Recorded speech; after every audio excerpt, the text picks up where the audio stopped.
Hello दोस्तों, मैं हूं नीरज और आप देख रहे हैं स्टडी कॉमर्स। और आज हम इस वीडियो में रिसर्च एप्टीट्यूड से रिलेटेड कुछ क्वेश्चन डिस्कस करने वाले हैं जो कि आपके नेट एग्ज़ाम के लिए और पीएचडी इंटरव्यू के लिए इम्पॉर्टेंट है। आप हमारे टेलीग्राम चैनल को भी ज्वाइन कर सकते हैं, लिंक आपको डिस्क्रिप्शन में मिल जाएगा। अब आइए क्वेश्चन डिस्कस करते हैं। फर्स्ट क्वेश्चन कह रहा है, which of the following is are the reference management tool. आपको बताना है कि दिए गए ऑप्शन में से कौन सा रेफरेंस मैनेजमेंट टूल का एग्जाम्पल है। मैं ऑप्शंस पढ़ देता हूँ आप सबके लिए। एंड नोट, मेंडले, जोटेरो या फिर स्कोपस। ऑप्शंस देख लेते हैं, क्या ये 1 और 4 सही होगा, या 2 और 3, या 1, 2 और 3, या फिर all of the above. Comment box में इस क्वेश्चन को अटेम्प्ट करिए, तब तक मैं आपको एक्सप्लेनेशन प्रोवाइड कराता हूँ। देखिए, रिसर्च क्या होता है, adding some new knowledge to the previous one. Research में हम क्या करते हैं कि हर बार कुछ नई चीज़ों को हम लेके आते हैं। तो जब हम कोई नई चीज़ लेके आते हैं तो हमें जो भी प्रीवियस रिसर्च हुए हैं उनको भी बताना होता है। फॉर एग्ज़ाम्पल, अगर मैं कोविड का केस लूँ, जो कोरोना वायरस है उसके बहुत सारे वेरिएंट आ रहे हैं। आप देख रहे हो कि पहले कोविड-19 था, फिर आज के टाइम पे बहुत सारे न्यू वेरिएंट्स आपके सामने आ रहे हैं।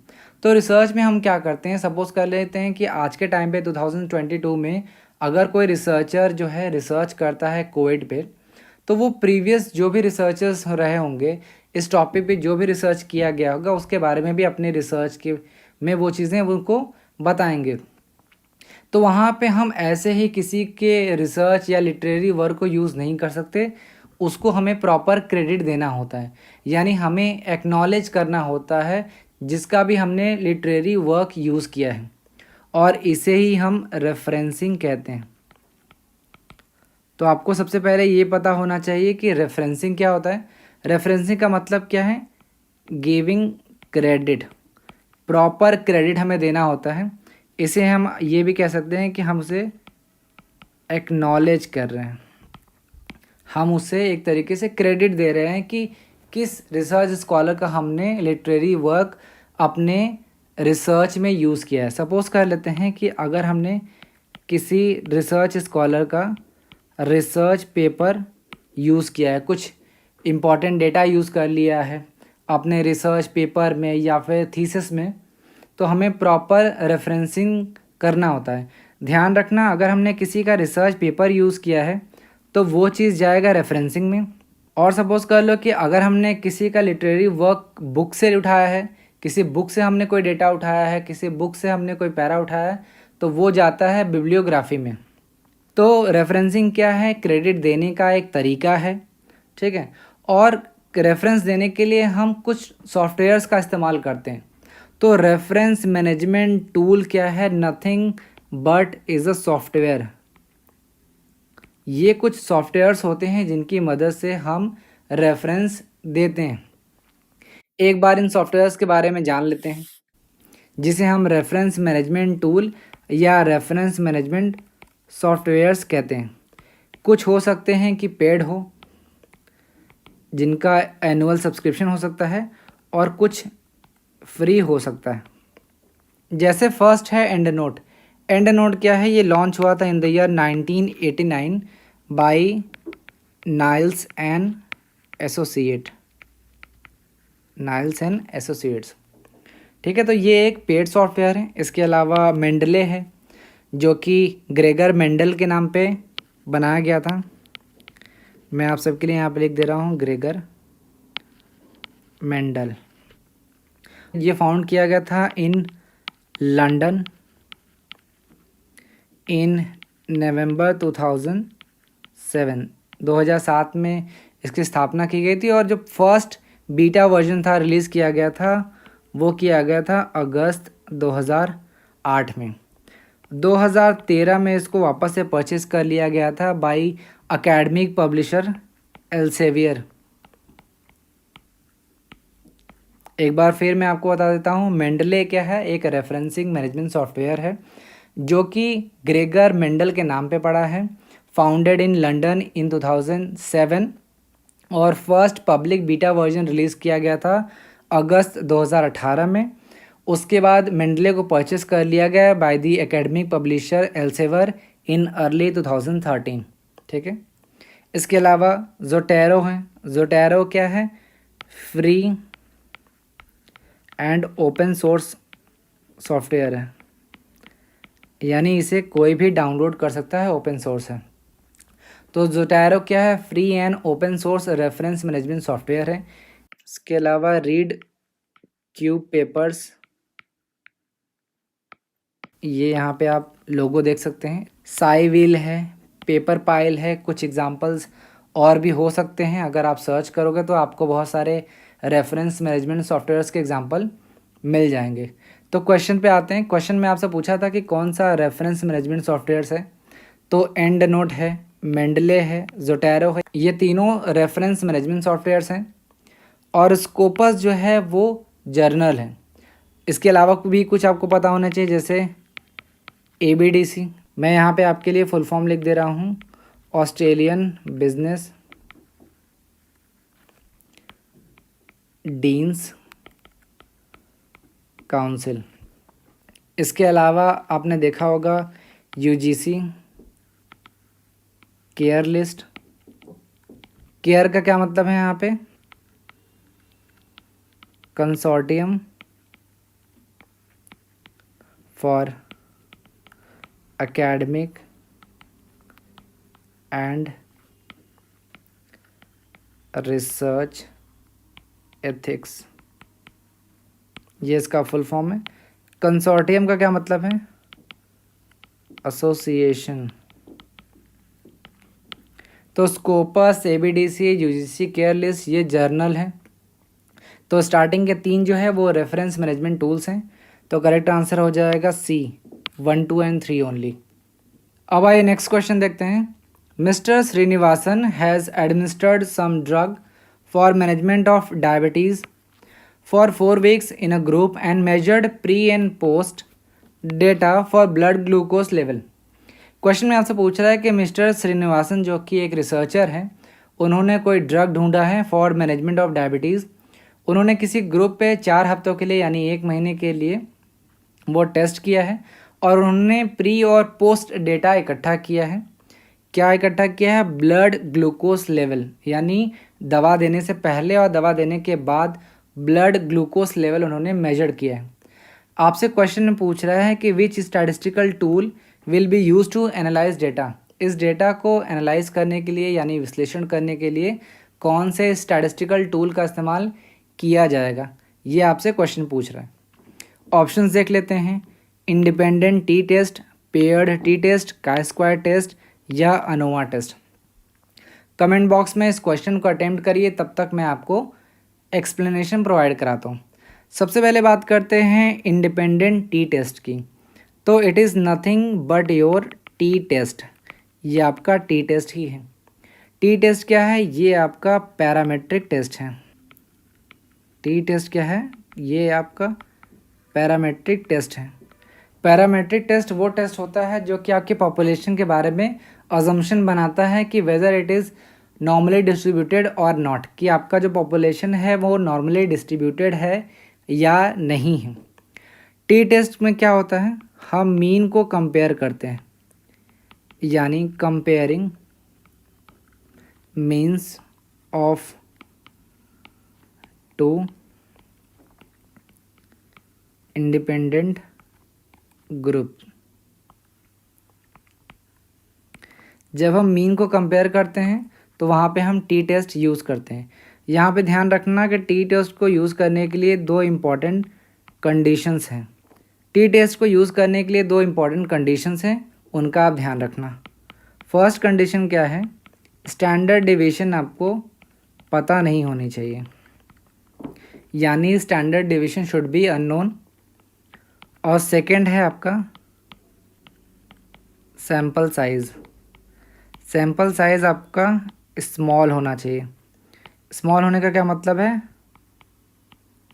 Less than 30। ये 2 इम्पॉर्टेंट कंडीशन है, ये ध्यान रखना। तो टी टेस्ट क्या है? ये एक पैरामेट्रिक टेस्ट है। पैरामेट्रिक टेस्ट का क्या मतलब है कि जब हम पॉपुलेशन के बारे में अजम्पशन बनाते हैं कि whether it is normally distributed और नॉट, तो इसे हम पैरामेट्रिक टेस्ट कहते हैं। और टी टेस्ट में हम दो मीन्स को कंपेयर करते हैं। दो कंडीशन है, पहला स्टैंडर्ड डेविएशन आपको पता नहीं होना चाहिए, दूसरा सैम्पल साइज़ स्मॉल होना चाहिए। अब बात करते हैं पेयर्ड टी टेस्ट की। जब हम pre and post effect check करना चाहते हैं तो वहाँ पे हम पेयर्ड टी टेस्ट का इस्तेमाल करते हैं। फॉर एग्ज़ाम्पल, हमने कुछ एम्प्लॉयज़ को ट्रेनिंग दिया और ट्रेनिंग के बाद हम ये देखना चाहते हैं कि हमारा जो ट्रेनिंग सेशन था वो इफ़ेक्टिव था या नहीं था, रिज़ल्ट ट्रेनिंग का कैसा आया। फॉर एग्ज़ाम्पल, हमने ये देखा कि ट्रेनिंग से पहले जो एम्प्लॉयज़ थे वो 500 यूनिट्स प्रोड्यूस कर रहे थे और ट्रेनिंग के बाद उन्होंने 900 यूनिट प्रोड्यूस करना स्टार्ट कर दिया। तो इससे हम पता कर सकते हैं कि हमारा जो ट्रेनिंग था वो इफ़ेक्टिव था या नहीं था। तो इसे हम पेयर्ड टी टेस्ट कहते हैं। अब बात करते हैं काई स्क्वायर की। तो काई स्क्वायर को ऐसे लिखते हैं। काई स्क्वायर क्या है? ये एक नॉन पैरामेट्रिक टेस्ट है। नॉन पैरामेट्रिक टेस्ट क्या होता है? जब हम पॉपुलेशन के बारे में अजम्पशंस नहीं बनाते हैं कि whether it is normally distributed और नॉट, या फिर ध्यान रखना कि बहुत ही कम अजम्पशन बनाते हैं या फिर नहीं बनाते हैं, तो उसे हम नॉन पैरामेट्रिक टेस्ट कहते हैं।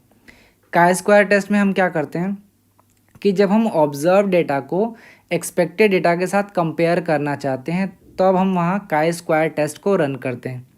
यहाँ पे ध्यान रखना कि जब हम ऑब्जर्व डेटा को कंपेयर करना चाहते हैं एक्सपेक्टेड डेटा के साथ, तो वहाँ पे हम काई स्क्वायर टेस्ट को रन करते हैं।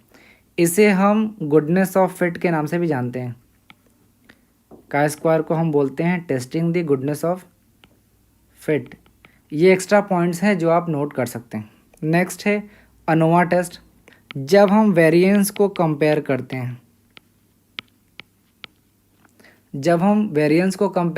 हैं, ऑफ टू सैम्पल्स, तो वहाँ पे हम अनोवा टेस्ट यूज़ करते हैं।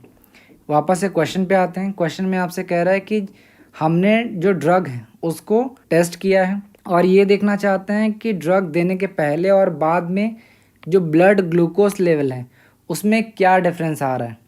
तो यहाँ पे हम इफ़ेक्टिवनेस देखना चाह रहे हैं। तो यहाँ पे करेक्ट आंसर हो जाएगा पेयर्ड टी टेस्ट, यानी सेकंड का करेक्ट आंसर हो जाएगा बी।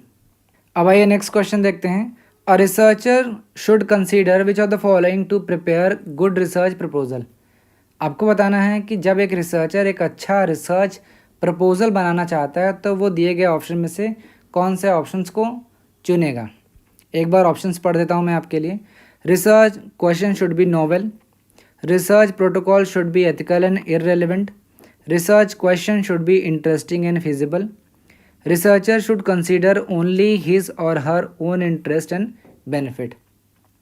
एक बार ऑप्शंस देख लेते हैं, क्या ये 1, 2 एंड 3 सही है, या 1, 3 एंड 4 सही है, या फिर 1 एंड 3 सही है, या फिर ऑल ऑफ द अबव। तो सबसे पहले ये जानते हैं कि रिसर्च प्रपोजल क्या होता है। जब आप किसी यूनिवर्सिटी में या कॉलेज में रिसर्च करना चाहते हैं तो इंटरव्यू से पहले आपको एक रिसर्च प्रपोजल बनाना होता है। रिसर्च प्रपोजल क्या होता है? रिसर्च प्रपोजल बेसिकली एक स्ट्रक्चर्ड और फॉर्मल डॉक्यूमेंट होता है जिसमें आप ये बताते हैं कि आपका रिसर्च का टॉपिक क्या है, यानी what you plan to research, आप क्या रिसर्च करना चाहते हो। व्हाई इट्स वर्थ रिसर्चिंग, आपको जस्टिफिकेशन देना होता है कि आपने इस रिसर्च टॉपिक को ही क्यों चुना। And how you plan to investigate it, आप इस जो रिसर्च टॉपिक है उसको किस तरीके से कंटिन्यू करोगे, कौन सा स्टैटिस्टिकल टूल लगाओगे, कौन सा रिसर्च मेथोडोलॉजी यूज़ करोगे। ये सब सारी चीज़ें रिसर्च प्रपोजल में आप लिखते हो। आपको सारी चीज़ें बतानी होती हैं जो आप फ्यूचर में करने वाले हो। तो बेसिकली रिसर्च प्रपोजल का पर्पस क्या होता है? To convince your research supervisor, आपको कन्विंस करना होता है अपने टॉपिक के थ्रू अपने सुपरवाइज़र को या रिसर्च कमेटी को या यूनिवर्सिटी को जहाँ पे आप रिसर्च करना चाहते हो। आपको ये बताना पड़ता है कि आपका जो रिसर्च है वो सिटेबल है और ये फिजिबल है, या इसको हम कह सकते हैं कि मैनेजेबल है। सुटेबल का मतलब क्या है? Suitable for the requirements of the degree program, यानी जो डॉक्टरल प्रोग्राम आप करने जा रहे हो, जो पीएचडी करने वाले हो, उसके लिए ये टॉपिक जो है वो सुटेबल। और दूसरा फिजिबल है, आपके पास एक लिमिटेड टाइम होता है, लिमिटेड रिसोर्स होता है, यानी 3 से 6 साल का टाइम होता है, और आपके पास फाइनेंशियल असिस्टेंट भी कम होता है, तो आपको लिमिटेड रिसोर्स के अंतर्गत उस रिसर्च टॉपिक को कंप्लीट करना होता है। तो ये सारी चीज़ें आप रिसर्च प्रपोजल में लिखते हो और अपने जो भी गाइड है, सुपरवाइज़र है, उसे आप कन्विंस करने की कोशिश करते हो कि हमारा टॉपिक सूटेबल है और मैनेजेबल है। तो एक अच्छा रिसर्च बनाते समय हमको किन किन बातों का ध्यान देना चाहिए, वही यहाँ पे दिया गया है। तो एक बार वापस से क्वेश्चन को इवैल्यूएट करते हैं। फर्स्ट दिया है, research question should B novel. Novel का मतलब क्या है? New. Research is doing something new, आप कुछ नया करते हो हर बार रिसर्च में, तो नया तो होना ही चाहिए। दूसरा दिया है, research protocol should be ethical and irrelevant. ये नहीं होता है, रिसर्च प्रोटोकॉल एथिकल होता है बट इररिलेवेंट नहीं होता, रेलेवेंट होता है। नेक्स्ट है, research question should be interesting and feasible. Interesting होना चाहिए, क्योंकि अगर इंटरेस्टिंग नहीं होगा तो कोई भी आपके रिसर्च वर्क को नहीं पढ़ने वाला। दूसरा फिजिबल, फिजिबल का मतलब डूएबल, आप उसको कर सको। आप कोई ऐसा टॉपिक मत उठा लो कि आप उस टॉपिक पे रिसर्च कर ही ना पाओ। फिजिबल होना बहुत ही ज़्यादा इम्पॉर्टेंट है। फोर्थ है, researcher should consider only his or her own interest and benefit. ये बिल्कुल नहीं। अगर आप सिर्फ अपने इंटरेस्ट को, अपने बेनिफिट को ध्यान में रखोगे तो आपके रिसर्च का कोई वैल्यू नहीं होगा, कोई उसको पढ़ने वाला नहीं है। क्योंकि अगर वो सोसाइटी के लिए बेनिफिशियल नहीं होगा या किसी और स्पेसिफिक ग्रुप के लिए बेनिफिशियल नहीं होगा, तो कोई भी आपके रिसर्च को नहीं पढ़ने वाला। तो सिर्फ खुद के इंटरेस्ट और बेनिफिट पे हम फोकस नहीं करते। तो यहाँ पे फर्स्ट और 3 जो है वो करेक्ट है। तो थर्ड का करेक्ट आंसर हो जाएगा सी। अब आइए नेक्स्ट क्वेश्चन देखते हैं। आपके सामने 2 स्टेटमेंट दे रखा है, आपको बताना है कि कौन सा स्टेटमेंट करेक्ट है और कौन सा स्टेटमेंट इनकरेक्ट है। तो स्टेटमेंट 1 देखते हैं।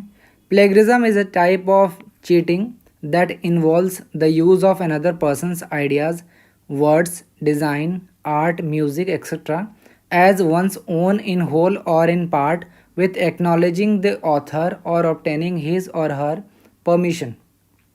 Statement 2 कह रहा है, direct plagiarism occurs when a person neglects to cite their sources or misquote their sources or unintentionally paraphrases structure without attributes. एक बार ऑप्शन देख लेते हैं। Statement 1 is correct but statement 2 is incorrect. Second है, statement 2 is correct but statement 1 is incorrect. Third है, both statements are correct. और fourth है, both statements are incorrect. एक मैं टिप देना चाहता हूँ आप सभी को कि जब भी रिसर्च का क्वेश्चन आए या फिर किसी भी सब्जेक्ट का क्वेश्चन आए, तो आंसर करने से पहले कम से कम 2 से 3 बार उस क्वेश्चन को पढ़ें, ताकि आप उस पॉइंट को ढूंढ पाए जहाँ पे आप गलती करने की आपकी पॉसिबिलिटी है, जहाँ पे आप गलती कर सकते हो। क्योंकि जब हम एक बार क्वेश्चन को पढ़ते हैं तो हम डिटेक्ट नहीं कर पाते हैं कि क्वेश्चन में क्या ट्विस्ट किया गया है।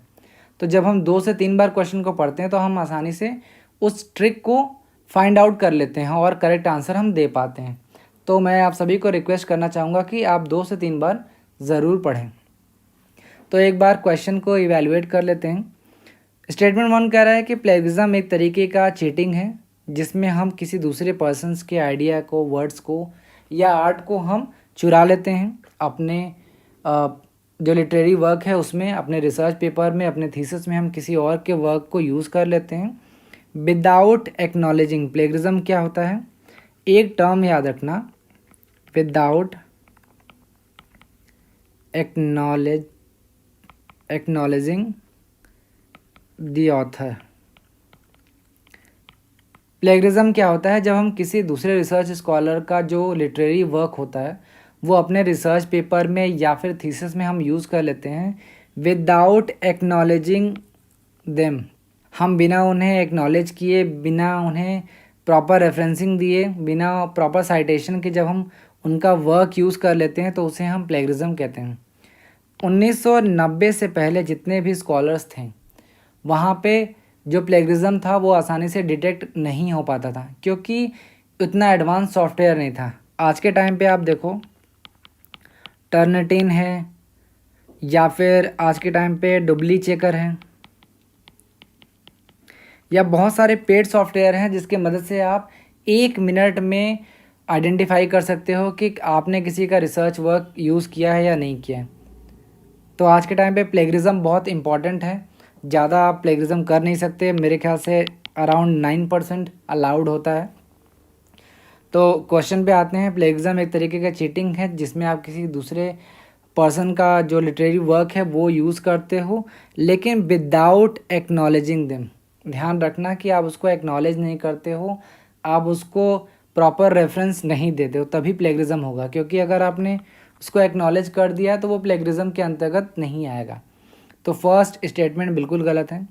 सेकेंड स्टेटमेंट देख लेते हैं। Direct plagiarism occurs when a person neglect to cite their sources. देखिए, ये डायरेक्ट प्लेगरिज्म नहीं है, इसे हम बोलते हैं एक्सीडेंटल। इसे हम बोलते हैं एक्सीडेंटल प्लेगरिज्म।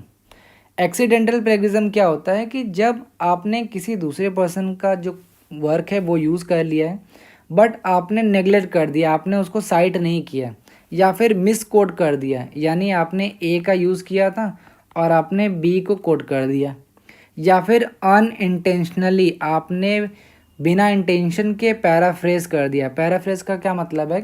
जैसे हमने डायरेक्ट और इनडायरेक्ट पढ़ा है, आपने देखा होगा। तो पैराफ्रेज का क्या मतलब है कि हम कुछ शब्दों को चेंज करके सेम चीज़ को दूसरे तरीके से बोलने की कोशिश कर रहे हैं। तो जब हम अनइंटेंशनली पैराफ्रेज कर देते हैं विदाउट एट्रीब्यूशन, तो उसे हम एक्सीडेंटल प्लेगरिज्म कहते हैं। ध्यान रखना कि एक्सीडेंटल जो प्लेगरिज्म होता है वो अनइंटेंशनली होता है। तो डायरेक्ट प्लेगरिज्म क्या होता है?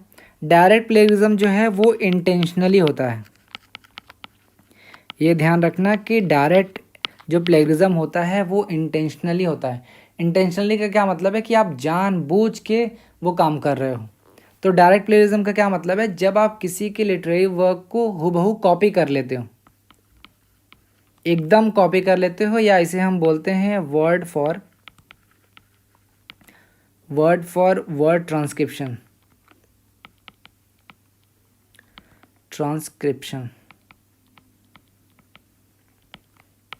जब आप किसी दूसरे रिसर्चर का हूबहू जो कंटेंट है वो कॉपी कर लेते हो तो उसे हम डायरेक्ट प्लेगरिज्म कहते हैं, और वो इंटेंशनली किया जाता है। यहाँ पे ध्यान रखने वाली बात क्या है कि डायरेक्ट प्लेगरिज्म इंटेंशनली होता है और एक्सीडेंटल प्लेगरिज्म जो होता है वो अनइंटेंशनली होता है।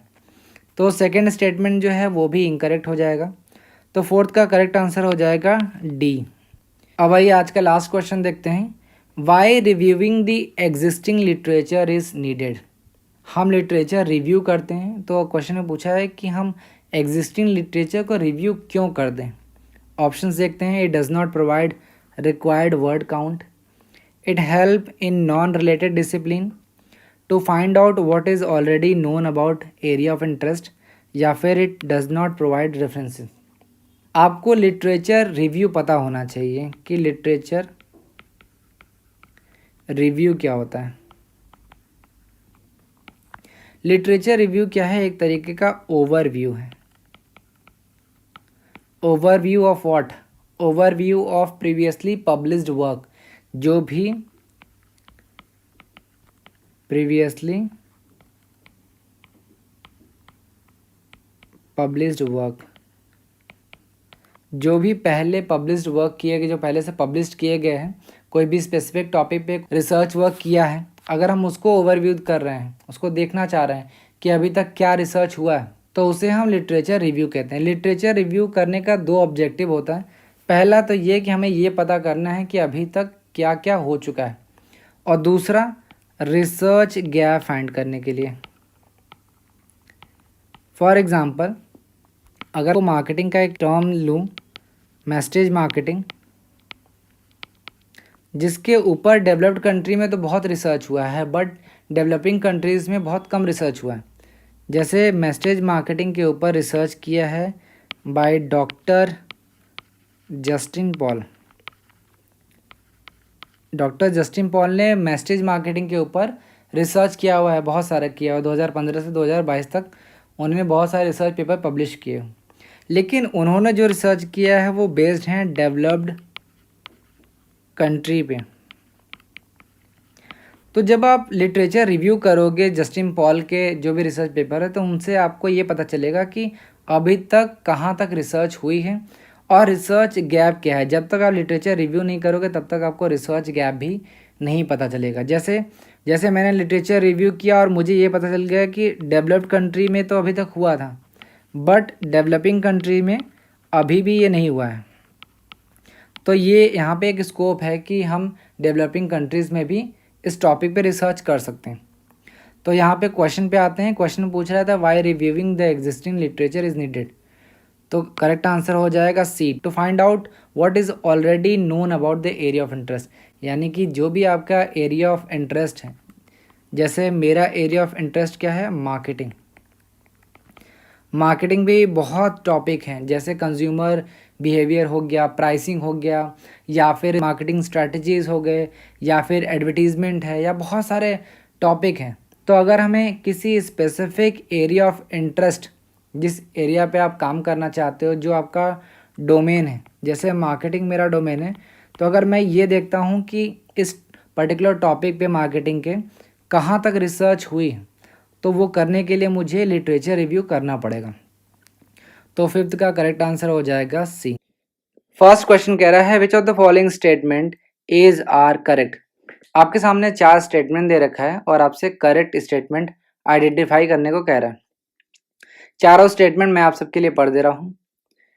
फर्स्ट स्टेटमेंट कह रहा है a hypothesis is a statement that is tested for its validity. Second statement कह रहा है research design is a logical and systematic plan for a research study. Third statement कह रहा है the basic research is also called as fundamental or pure research. Fourth statement कह रहा है applied research is conducted to solve theoretical problems. एक बार options देख लेते हैं, क्या ये 1 और 4 सही है, क्या ये 2 और 4 सही है, या फिर 1, 2 और 3 सही है, या फिर all of the above. Comment box में इस क्वेश्चन को अटेम्प्ट करिए, तब तक मैं आप सभी के लिए एक्सप्लेनेशन प्रोवाइड कराता हूँ। तो फर्स्ट स्टेटमेंट जो है वो हाइपोथेसिस से रिलेटेड है। तो आपको हाइपोथेसिस पता होना चाहिए कि हाइपोथेसिस क्या होता है। तो हाइपोथेसिस एक टेंटेटिव प्रिडिक्शन है, और आप कह सकते हैं कि एजुकेटेड गेस। तो हाइपोथेसिस क्या होता है, एक टेंटेटिव प्रिडिक्शन होता है, या फिर इसे हम एजुकेटेड गेस भी कहते हैं, that has to be tested. यहाँ पे ये ध्यान रखना कि जो भी हम हाइपोथेसिस बनाते हैं उसे हम फ्यूचर में टेस्ट करते हैं, that has to be tested, ये ध्यान रखना। तो इसे हम हाइपोथेसिस कहते हैं। बेसिकली हाइपोथेसिस क्या होता है, एक स्टेटमेंट होता है जिसे हम फ्यूचर में टेस्ट करते हैं। क्यों टेस्ट करते हैं, क्योंकि हम ये जानना चाहते हैं कि जो हम हाइपोथेसिस बनाए हैं वो वैलिड है या नहीं। फॉर एग्जांपल हमें ये जानना है कि इंडिया में जो भी लोग हैं उनकी लाइफ एक्सपेक्टेंसी कितनी, यानी वो कितने साल तक ज़िंदा रहेंगे। जैसे जापान में है कि 70 ईयर्स ऑन एवरेज एक पर्सन जो है वो 70 साल तक ज़िंदा रहता है। तो सेम चीज़ अगर मुझे इंडिया में पता करना है तो हम क्या करेंगे, एक हाइपोथेसिस बना लेंगे। हाइपोथेसिस 2 तरीके का होता है जनरल केस में, एक होता है नल हाइपोथेसिस और सेकंड होता है अल्टरनेट हाइपोथेसिस। तो नल में हम क्या बोलते हैं कि देयर इज नो डिफरेंस, और हाइपोथेसिस में हम क्या बोलते हैं, देयर इज अ डिफरेंस। ये 2 टर्म्स ध्यान रखना। तो वापस से जो स्टेटमेंट है उसको इवेल्युएट करते हैं। A hypothesis is a statement that is tested for its validity. ये स्टेटमेंट बिल्कुल सही है। अब सेकंड स्टेटमेंट देखते हैं। Research design is a logical and systematic plan for a research study. ये भी स्टेटमेंट सही है। रिसर्च डिज़ाइन क्या होता है, रिसर्च डिज़ाइन एक फ्रेमवर्क होता है, या आप इसे कह सकते हैं एक तरीके का ब्लूप्रिंट।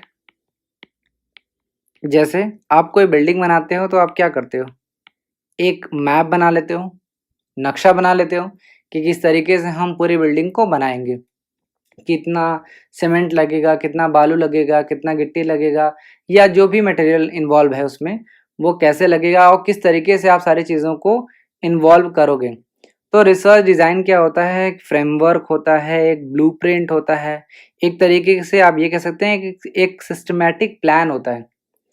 बेसिकली रिसर्च डिज़ाइन में सारी चीज़ें आ जाती हैं, जैसे रिसर्च का टॉपिक क्या है, रिसर्च में क्या आप हाइपोथेसिस बनाएंगे, रिसर्च की मेथडोलॉजी क्या होगी, कौन कौन से टूल्स का इस्तेमाल करेंगे, कौन कौन से स्टैटिस्टिकल मेथड का इस्तेमाल हम करेंगे, कहाँ से डेटा इकट्ठा करेंगे, क्या हम प्राइमरी डेटा इकट्ठा करेंगे या सेकेंडरी डेटा इकट्ठा करेंगे, क्या इन दोनों का एक कॉम्बिनेशन यूज़ करेंगे, ऑल ऑफ थिंग्स सारी चीज़ें रिसर्च डिज़ाइन में इंक्लूड की जाती हैं। तो जो सेकंड स्टेटमेंट है वो बिल्कुल सही है कि रिसर्च डिज़ाइन एक लॉजिकल और सिस्टमैटिक प्लान होता है फॉर दी रिसर्च स्टडी। जो भी हम रिसर्च करना चाहते हैं उसके स्टडी के लिए प्रॉपर एक लॉजिकल और सिस्टमैटिक प्लान होता है और उसी के अकॉर्डिंग हम रिसर्च को कंटिन्यू करते हैं। थर्ड स्टेटमेंट देखते हैं, the basic research is also called fundamental और प्योर रिसर्च। ये भी स्टेटमेंट सही है कि बेसिक रिसर्च को हम फंडामेंटल और प्योर रिसर्च कहते हैं। अब बेसिक रिसर्च होता क्या है ये जान लो। देखिए, जब हम रिसर्च करते हैं तो हमारा कोई ना कोई ऑब्जेक्टिव होता है। फॉर एग्जांपल हमारा ये ऑब्जेक्टिव है कि हम कोई नई नॉलेज जो है वो लाना चाहते हैं, कोई नया थ्योरी लाना चाहते हैं या कोई नया प्रिंसिपल बनाना चाहते हैं। अगर ये तीन ऑब्जेक्टिव हैं तो उसे हम बेसिक, फंडामेंटल या प्योर रिसर्च कहेंगे। बेसिक या फंडामेंटल रिसर्च का यूज़ तब हम करते हैं जब हम न्यू नॉलेज को ऐड करना चाहते हैं, न्यू थ्योरी को ऐड करना चाहते हैं या न्यू प्रिंसिपल्स को ऐड करना चाहते हैं। यहाँ पे ध्यान रखना न्यू। जैसे थ्योरी की बात करें तो आपने देखा होगा थ्योरी एक्स आया, वाई आया, फिर जेड आया। प्रिंसिपल आप देख लो, लॉ ऑफ डिमांड। इसी तरीके का और भी एग्जाम्पल आप ले सकते हो। तो थर्ड स्टेटमेंट बिल्कुल सही है। अब आइए फोर्थ स्टेटमेंट देखते हैं, applied research is conducted to solve theoretical problems. ये स्टेटमेंट गलत है। क्यों गलत है? क्योंकि जो भी अप्लाइड रिसर्च यूज़ करता है वो प्रैक्टिकल प्रॉब्लम को सॉल्व करने के लिए यूज़ किया जाता है। प्रैक्टिकल प्रॉब्लम्स, यहाँ पे ध्यान रखना कि applied research is conducted to solve practical problem. Practical problem को सॉल्व करने के लिए जो रियल लाइफ प्रॉब्लम है, रियल लाइफ प्रॉब्लम्स को सॉल्व करने के लिए। कुछ एग्जांपल मैं आपको दे देता हूँ। जैसे पॉपुलेशन देख लो, पॉपुलेशन बहुत ज़्यादा बढ़ रही है, तो पॉपुलेशन की प्रॉब्लम को सॉल्व करने के लिए अगर रिसर्च किया गया है तो उसे अप्लाइड रिसर्च कहा जाएगा, क्योंकि वहाँ पे हम पॉपुलेशन को कम करने के लिए रिसर्च करेंगे। या फिर पॉल्यूशन हो गया, या आज के टाइम पे बहुत ही कॉमन है ओबेसिटी, मोटापा जो है, बहुत ही लोग ज़्यादा हेल्दी हो रहे हैं, जो फास्ट फूड है उसके कंजप्शन से ओबेसिटी बहुत ज़्यादा बढ़ रही है। या फिर ट्रैफिक देख लो, ट्रैफिक की प्रॉब्लम जो है बहुत ज़्यादा बढ़ रहा है। तो रियल लाइफ प्रॉब्लम या प्रैक्टिकल प्रॉब्लम को जब हम सॉल्व करने के लिए रिसर्च करते हैं तो उसे हम अप्लाइड रिसर्च कहते हैं। तो यहाँ पे फोर्थ स्टेटमेंट गलत हो जाएगा। तो स्टार्टिंग के जो तीन स्टेटमेंट हैं वो एब्सोल्युटली करेक्ट हैं। तो यहाँ पे फर्स्ट का करेक्ट आंसर हो जाएगा सी, 1, 2 एंड 3। अब आइए नेक्स्ट क्वेश्चन देखते हैं। The study design of collecting data at a particular point of time is called. आपके सामने चार ऑप्शन दिया गया है जो कि रिसर्च डिज़ाइन से रिलेटेड है। आपसे कह रहा है आपको बताना है कि ऐसा कौन सा रिसर्च डिज़ाइन है जिसमें हम डेटा को कलेक्ट करते हैं at a particular point of time पे। एक पर्टिकुलर पॉइंट ऑफ टाइम पे अगर हम डेटा को कलेक्ट कर रहे हैं तो उसे कौन सा रिसर्च डिज़ाइन कहेंगे। पॉइंट ऑफ टाइम का क्या मतलब है? सपोज कर लेते हैं कि आज 14th मई है, तो अगर आज के दिन डेटा हम इकट्ठा कर रहे हैं तो उसे हम कौन सा रिसर्च डिज़ाइन कहेंगे। एक बार ऑप्शन में पढ़ देता हूँ, क्या ये लॉन्गिट्यूनल है, क्या ये क्रॉस सेक्शनल स्टडी है, क्या ये कोहॉर्ट स्टडी है, या फिर इसे हम ट्रेंड स्टडी कहेंगे। एक बार मैं चारों टर्म्स को समझा देता हूँ। सबसे पहले बात करते हैं क्रॉस सेक्शनल स्टडी की। जब हम एक सिंगल पॉइंट ऑफ टाइम की बात करते हैं, जब हम सिंगल पॉइंट ऑफ टाइम की बात करते हैं, सपोज कर लेते हैं आज का एग्जांपल लेते हैं 14th मई 2022। जब एक सिंगल पॉइंट ऑफ टाइम पे या पर्टिकुलर पॉइंट ऑफ टाइम पे जब हम डिफरेंट फर्म्स के बारे में सपोज कर लेते हैं, यहाँ पे 3 फर्म्स हैं, या बैंक का एग्जांपल लेते हैं, SBI, UBI और BOB। जब हम सिंगल पॉइंट ऑफ टाइम पे डिफरेंट फर्म्स के बारे में यानी डिफरेंट बैंक्स के बारे में अगर हम स्टडी कर रहे हैं, कोई भी 3 ग्रुप हो सकता है, यहाँ पे ध्यान रखना डिफरेंट, कोई भी डिफरेंट ग्रुप्स हो सकता है, इसको स्टडी करेंगे तो इसे हम क्रॉस सेक्शनल स्टडी कहते हैं। ध्यान रखने वाली बात क्या है कि पॉइंट ऑफ टाइम होगा, एक सिंगल पॉइंट ऑफ टाइम होगा। ग्रुप्स जो है वो मल्टीपल हो सकते हैं, यानी अगर हम ये तीनों बैंक के अगर फाइनेंशियल कंडीशन देखना चाहते हैं थ्रू बैलेंस शीट, ठीक है, अगर हमें एक पर्टिकुलर टाइम पे अगर आज के डेट में हमें ये देखना है कि ये तीनों जो 3 ग्रुप्स हैं या 3 बैंक हैं उनका फाइनेंशियल कंडीशन कैसा है, तो उसे हम क्रॉस सेक्शनल स्टडी कहेंगे। ध्यान हमेशा रखना कि जब सिंगल पॉइंट ऑफ टाइम की बात होगी तो वहाँ पे क्रॉस सेक्शनल स्टडी होगा। लॉन्गिट्यूडनल की बात करते हैं। लॉन्गिट्यूडनल होता है over a long period of time, over a long period of time. जब हम एक लंबे समय के दौरान स्टडी करते हैं, जैसे 2010 से 2020 के बीच में हमने एक लंबा टाइम पीरियड ले लिया है। सपोज कर लेते हैं कि हमने SBI की फाइनेंशियल कंडीशन स्टडी करनी है कि 2010 से 2020 के बीच में किस तरीके से SBI ने ग्रो किया है, तो इसे हम लॉन्गिट्यूडनल रिसर्च स्टडी कहेंगे। यहाँ ध्यान रखना कि लॉन्गिट्यूडनल स्टडी में लॉन्ग पीरियड ऑफ टाइम होता है, ठीक है। अब बात करते हैं कोहॉर्ट स्टडी की। तो कोहॉर्ट का क्या मतलब है? A group of people, a group of people. तो कोहॉर्ट स्टडी में क्या होता है कि जो रिसर्चर होता है वो कुछ ग्रुप ऑफ पीपल को आइडेंटिफाई कर देता है टू स्टडी, ठीक है, जिन पे वो फ्यूचर में स्टडी करेगा, और सारा जो स्टडी का प्लान होता है वो प्लान करता है और एडवांस में सारी चीज़ों को प्लान कर लेता है, बाद में डेटा को कलेक्ट करता है ओवर टाइम। यहाँ पे ध्यान रखना कि कोहॉर्ट स्टडी में रिसर्चर एक पर्टिकुलर ग्रुप ऑफ पीपल को सेलेक्ट कर लेता है अपने स्टडी के लिए और उसी से रिलेटेड जो डेटा है वो कलेक्ट करता है ओवर टाइम। ओवर टाइम का मतलब क्या है? एट इंटरवल्स, डिफरेंट इंटरवल्स पे ये जो ग्रुप है ये सेम ग्रुप होगा। वापस से मैं आपको बताता हूँ कि कोहॉर्ट स्टडी में क्या होता है कि जो रिसर्चर होता है अ ग्रुप ऑफ पीपल को सेलेक्ट कर लेता है जिन पे उन्हें रिसर्च करना होता है और वो लंबे समय तक यानी कुछ कुछ इंटरवल्स के बीच में वो डेटा उससे कलेक्ट करता रहता है। इसे हम कोहॉर्ट स्टडी कहते हैं। फॉर एग्जांपल अगर हमें ये देखना है कि जो ग्रेजुएट्स हैं, सपोज कर लेते हैं कि कुछ बीकॉम्स के बच्चे हैं, 20 स्टूडेंट्स ले लेते हैं। सपोज कर लेते हैं कि हमने 20 डिफरेंट जो स्टूडेंट्स हैं उनको हमने अलग अलग कॉलेज से ले लिया है। यहाँ ध्यान रखना जो स्टूडेंट हैं वो डिफरेंट कॉलेजेस से हैं। हमने 20 स्टूडेंट्स को अलग अलग कॉलेज से ले लिया है। यहाँ पे ध्यान रखना कि जो डिग्री है वो सेम है, यानी कि बीकॉम डिग्री है और जो एज है वो भी फैक्टर सेम है। सपोज कर लेते हैं 20 से लेके 25 ईयर्स के स्टूडेंट हैं जो बीकॉम में पढ़ते हैं, 20 अलग अलग स्टूडेंट्स हैं डिफरेंट कॉलेजेस से हैं और हमें ये देखना है कि कैसे ये जो 20 स्टूडेंट हैं, यहाँ पे ध्यान रखना ये जो सेम ग्रुप है इसी पे हम रिसर्च करेंगे, ये ग्रुप चेंज नहीं होने वाला। तो अगर हमें ये देखना है कि ये जो 20 स्टूडेंट हैं वो अपने लाइफ में कैसे प्रोग्रेस करते हैं तो हम हर 5 ईयर्स के बाद उनके ग्रोथ को चेक करेंगे, तो इसे हम कोहॉर्ट स्टडी कहते हैं। अब बात करते हैं ट्रेंड स्टडी की। ट्रेंड स्टडी में क्या होता है, यहाँ पे डिफरेंट ग्रुप है। ट्रेंड स्टडी में क्या होता है, डिफरेंट ग्रुप होता है, different group of people at different points in time. ध्यान रखो कि ट्रेंड स्टडी में डिफरेंट ग्रुप ऑफ पीपल होते हैं at different point in times में। ट्रेंड स्टडी में हम ये देखना चाहते हैं कि ट्रेंड कैसा है। सपोज कर लो कि इलेक्शन से पहले हमने कुछ सैंपल लिया, कुछ यंग बच्चों से हमने पूछा कि आपके सामने 3 पार्टी हैं, आप बताओ कि कौन सी पार्टी को आप पसंद करते हो। तो सपोज कर लो कि जो ग्रुप था उसने बोला कि ए पार्टी मुझे पसंद है।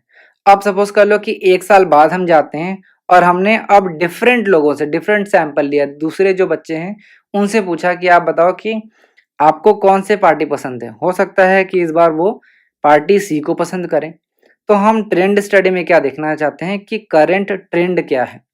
ठीक है, यहाँ पे ध्यान रखने वाली बात ये है कि कोहर्ट स्टडी और ट्रेंड स्टडी में दोनों में डिफरेंस है। कोहर्ट स्टडी में क्या होता है कि रिसर्चर एक पर्टिकुलर ग्रुप को आइडेंटिफाई कर देता है और उसे ही एक फिक्स्ड इंटरवल पे टेस्ट करता रहता है। जैसे यहाँ पे आप देखो कि 20 स्टूडेंट सेलेक्ट कर लिए गए हैं और इन्हीं 20 स्टूडेंट को 5 साल के इंटरवल पे टेस्ट किया जा रहा है। लेकिन ट्रेंड स्टडी में क्या है कि डिफरेंट ग्रुप ऑफ पीपल होते हैं और डिफरेंट पॉइंट ऑफ टाइम पे उनको टेस्ट किया जाता है। जैसे पहले हमने क्या किया, इलेक्शन से पहले कुछ लोगों से पूछ लिया कि आपको कौन सी पार्टी पसंद है। फिर हमने इलेक्शन के बाद दूसरे लोगों से, दूसरे सैंपल से हमने डेटा कलेक्ट किया। तो ये था ट्रेंड स्टडी। चारों टर्म्स आपको अच्छे तरीके से समझ में आने चाहिए, क्योंकि अगर ये चारों टर्म्स आपको नहीं समझ में आएगा तो क्वेश्चन को अच्छी तरीके से अटेम्प्ट नहीं कर पाएंगे। तो वापस से क्वेश्चन पे आते हैं। आपसे क्वेश्चन पूछ रहा है कि अगर आप एक पर्टिकुलर पॉइंट ऑफ टाइम पे डेटा कलेक्ट कर रहे हो तो इसे हम क्या कहेंगे। तो इसे हम क्रॉस सेक्शनल स्टडी कहते हैं, क्योंकि क्रॉस सेक्शनल क्या होता है, एक पर्टिकुलर पॉइंट ऑफ टाइम पे, एक पर्टिकुलर डेट पे कलेक्ट किया जाता है। लॉन्गिट्यूनल क्या है, लंबे समय में कलेक्ट किया जाता है, जैसे 2010 से 2020 के बीच में किया गया। तो सेकंड का करेक्ट आंसर हो जाएगा बी। अब आइए नेक्स्ट क्वेश्चन देखते हैं। Generalised conclusion on the basis of a sample is technically known as. आपसे क्वेश्चन पूछ रहा है कि जब हम एक सैंपल के बेसिस पे एक जनरलाइज्ड कंक्लूजन ड्रॉ करते हैं तो उसे हम क्या कहते हैं। आपके ऑप्शन है data analysis and interpretation, parameter inference, statistical inference या नन ऑफ द अबव। एक बार सारे टर्म्स को समझ लेते हैं। सबसे पहले डेटा एनालिसिस एंड इंटरप्रिटेशन जानते हैं क्या है। जब भी हम डेटा कलेक्ट कर लेते हैं तो हमें एनालिसिस की ज़रूरत होती है। तो जैसे ही हम डेटा कलेक्ट करते हैं हम उसको एडिट करते हैं, उसके बाद वी डू एनालिसिस। हम एनालिसिस करते हैं, किस लिए करते हैं, टू ड्रॉ कंक्लूजन। ये ध्यान रखना कि हम कंक्लूजन को ड्रॉ करने के लिए डेटा एनालिसिस करते हैं। इंटरप्रिटेशन का क्या मतलब है कि हम उसे सिंपल लैंग्वेज में इंटरप्रेट करते हैं, एक्सप्लेन करते हैं। तो इंटरप्रिटेशन में आपको ध्यान रखने वाली बात क्या है कि interpretation should be in simple language so that everyone can easily understand. Interpretation जो है वो हमेशा सिंपल और इजी लैंग्वेज में होना चाहिए ताकि सभी लोग उसे आसानी से समझ सकें। नेक्स्ट है पैरामीटर इन्फ्रेंस। पैरामीटर इन्फ्रेंस को समझने से पहले आपको पैरामीटर जानना होगा कि पैरामीटर क्या होता है। पैरामीटर को हम बोलते हैं कैरेक्टरिस्टिक्स ऑफ पॉपुलेशन। मैं आपके लिए यहाँ पे लिख दे रहा हूँ। पैरामीटर बेसिकली पॉपुलेशन की एक कैरेक्टरिस्टिक्स है और पॉपुलेशन को हम यूनिवर्स के नाम से भी जानते हैं। तो एक एग्जांपल से समझ लेते हैं। फॉर एग्जांपल एक एमकॉम की क्लास है जहाँ पे 100 स्टूडेंट्स हैं। ठीक है, तो 100 स्टूडेंट जो हैं वो टोटल नंबर ऑफ स्टूडेंट्स हैं एमकॉम में। तो ये जो टोटल स्टूडेंट होंगे इन्हें हम क्या कहेंगे, पॉपुलेशन। एक एमकॉम की क्लास है जिसमें टोटल 100 स्टूडेंट्स हैं और ये 100 स्टूडेंट के ऊपर हमें रिसर्च करना है, हमें डेटा इकट्ठा करना है। तो हमारे लिए जो 100 स्टूडेंट्स हैं वो क्या हो जाएंगे, पॉपुलेशन हो जाएंगे। और अगर हमने ये सारे 100 स्टूडेंट्स का डेटा लिया और अगर हमें ये पता करना है कि इन स्टूडेंट की जो एवरेज हाइट है, सपोज कर लेते हैं हमें ये पता करना है कि ये जो 100 स्टूडेंट्स हैं उनकी एवरेज हाइट क्या है। तो अगर हम ये 100 स्टूडेंट्स का डेटा लेते हैं और हम हाइट कैलकुलेट करते हैं और हाइट आता है 6 फीट, तो ये 6 फीट जो होगा इसे ही हम पैरामीटर कहते हैं। तो पैरामीटर क्या होगा, पैरामीटर होता है पॉपुलेशन का कैरेक्टरिस्टिक्स। उम्मीद है आपको यहाँ तक समझ में आया होगा। अब जानते हैं कि पैरामीटर इन्फ्रेंस का क्या मतलब है। इन्फ्रेंस का क्या मतलब होता है, to draw conclusion. Inference draw करने की कोशिश कर रहे हैं, कुछ कंक्लूड करने की कोशिश कर रहे हैं। तो अगर हम इस पैरामीटर के बेसिस पे कोई कंक्लूजन ड्रॉ करना चाहते हैं तो उसे हम पैरामीटर इन्फ्रेंस कहेंगे। फॉर एग्जांपल यहाँ पे हम ये कह सकते हैं कि जो एमकॉम के स्टूडेंट हैं उनकी हाइट बहुत अच्छी है, ये हम इंटरप्रिटेशन कर रहे हैं, ये इन्फ्रेंस ड्रॉ करने की कोशिश कर रहे हैं, तो इसे हम पैरामीटर इन्फ्रेंस कहते हैं। अब बात करते हैं स्टैटिस्टिकल इन्फ्रेंस की। तो स्टैटिस्टिक्स आपको पता होना चाहिए सबसे पहले कि स्टैटिस्टिक्स क्या है। तो जिस तरीके से पैरामीटर पॉपुलेशन का कैरेक्टरिस्टिक्स है, उसी तरीके से स्टैटिस्टिक्स क्या है, वो सैंपल का कैरेक्टरिस्टिक्स है। इसी एग्जाम्पल को कंटिन्यू करते हैं। फॉर एग्जाम्पल एक एमकॉम की क्लास है जिसमें 100 बच्चे हैं, लेकिन हमें 100 बच्चों का डेटा नहीं लेना है, हमने सैंपल ले लिया है। सपोज कर लेते हैं कि हमने सिर्फ 25 स्टूडेंट्स का डेटा लिया है और हमें सेम चीज़ पता करना है, यानी कि हमें एवरेज हाइट पता करनी है कि क्लास में जो एवरेज हाइट है 100 स्टूडेंट की वो कितनी है। यहाँ पे हमने 25 स्टूडेंट को सेलेक्ट कर लिया है एज आर सैंपल, हमारे सैंपल के रूप में हमने इसको ले लिया है, और जो हाइट आती है वो आती है 5.5 फीट। तो ये जो रिजल्ट आया है इसे ही हम स्टैटिस्टिक्स कहते हैं, ठीक है, क्योंकि स्टैटिस्टिक्स क्या है, वो सैंपल का कैरेक्टरिस्टिक्स है। एक बार फिर से मैं आपको बता दे रहा हूँ, पैरामीटर क्या है, पॉपुलेशन का कैरेक्टरिस्टिक्स है, और स्टैटिस्टिक्स क्या है, सैंपल का कैरेक्टरिस्टिक्स है। तो यहाँ पे हम इस डेटा के बेसिस पे कुछ कंक्लूजन ड्रॉ कर सकते हैं, कुछ इन्फ्रेंस ड्रॉ कर सकते हैं, जैसे कि जो एमकॉम के जो बच्चों की हाइट है वो गुड है, ठीक है, बहुत अच्छी नहीं है, बहुत ख़राब भी नहीं है, बट एवरेज है, गुड है। तो जब हम कंक्लूजन निकालते हैं सैंपल के बेसिस पे तो उसे हम स्टैटिस्टिकल इन्फ्रेंस कहते हैं। अब वापस से क्वेश्चन पे आ जाते हैं। क्वेश्चन में आपसे पूछा था कि जब हम सैंपल के बेसिस पे जनरलाइज्ड कंक्लूजन ड्रॉ करते हैं तो उसे हम क्या कहते हैं। सैंपल के बेसिस पे कर रहे हैं तो उसे हम स्टैटिस्टिकल इन्फ्रेंस कहेंगे। अगर यहीं पे पॉपुलेशन दिया होता तो वो पैरामीटर इन्फ्रेंस हो जाता। 2-3 बार इस वीडियो को देख लो ताकि आपको सारी चीज़ें अच्छे से समझ में आ जाए। तो थर्ड का करेक्ट आंसर हो जाएगा सी। अब आइए नेक्स्ट क्वेश्चन देखते हैं।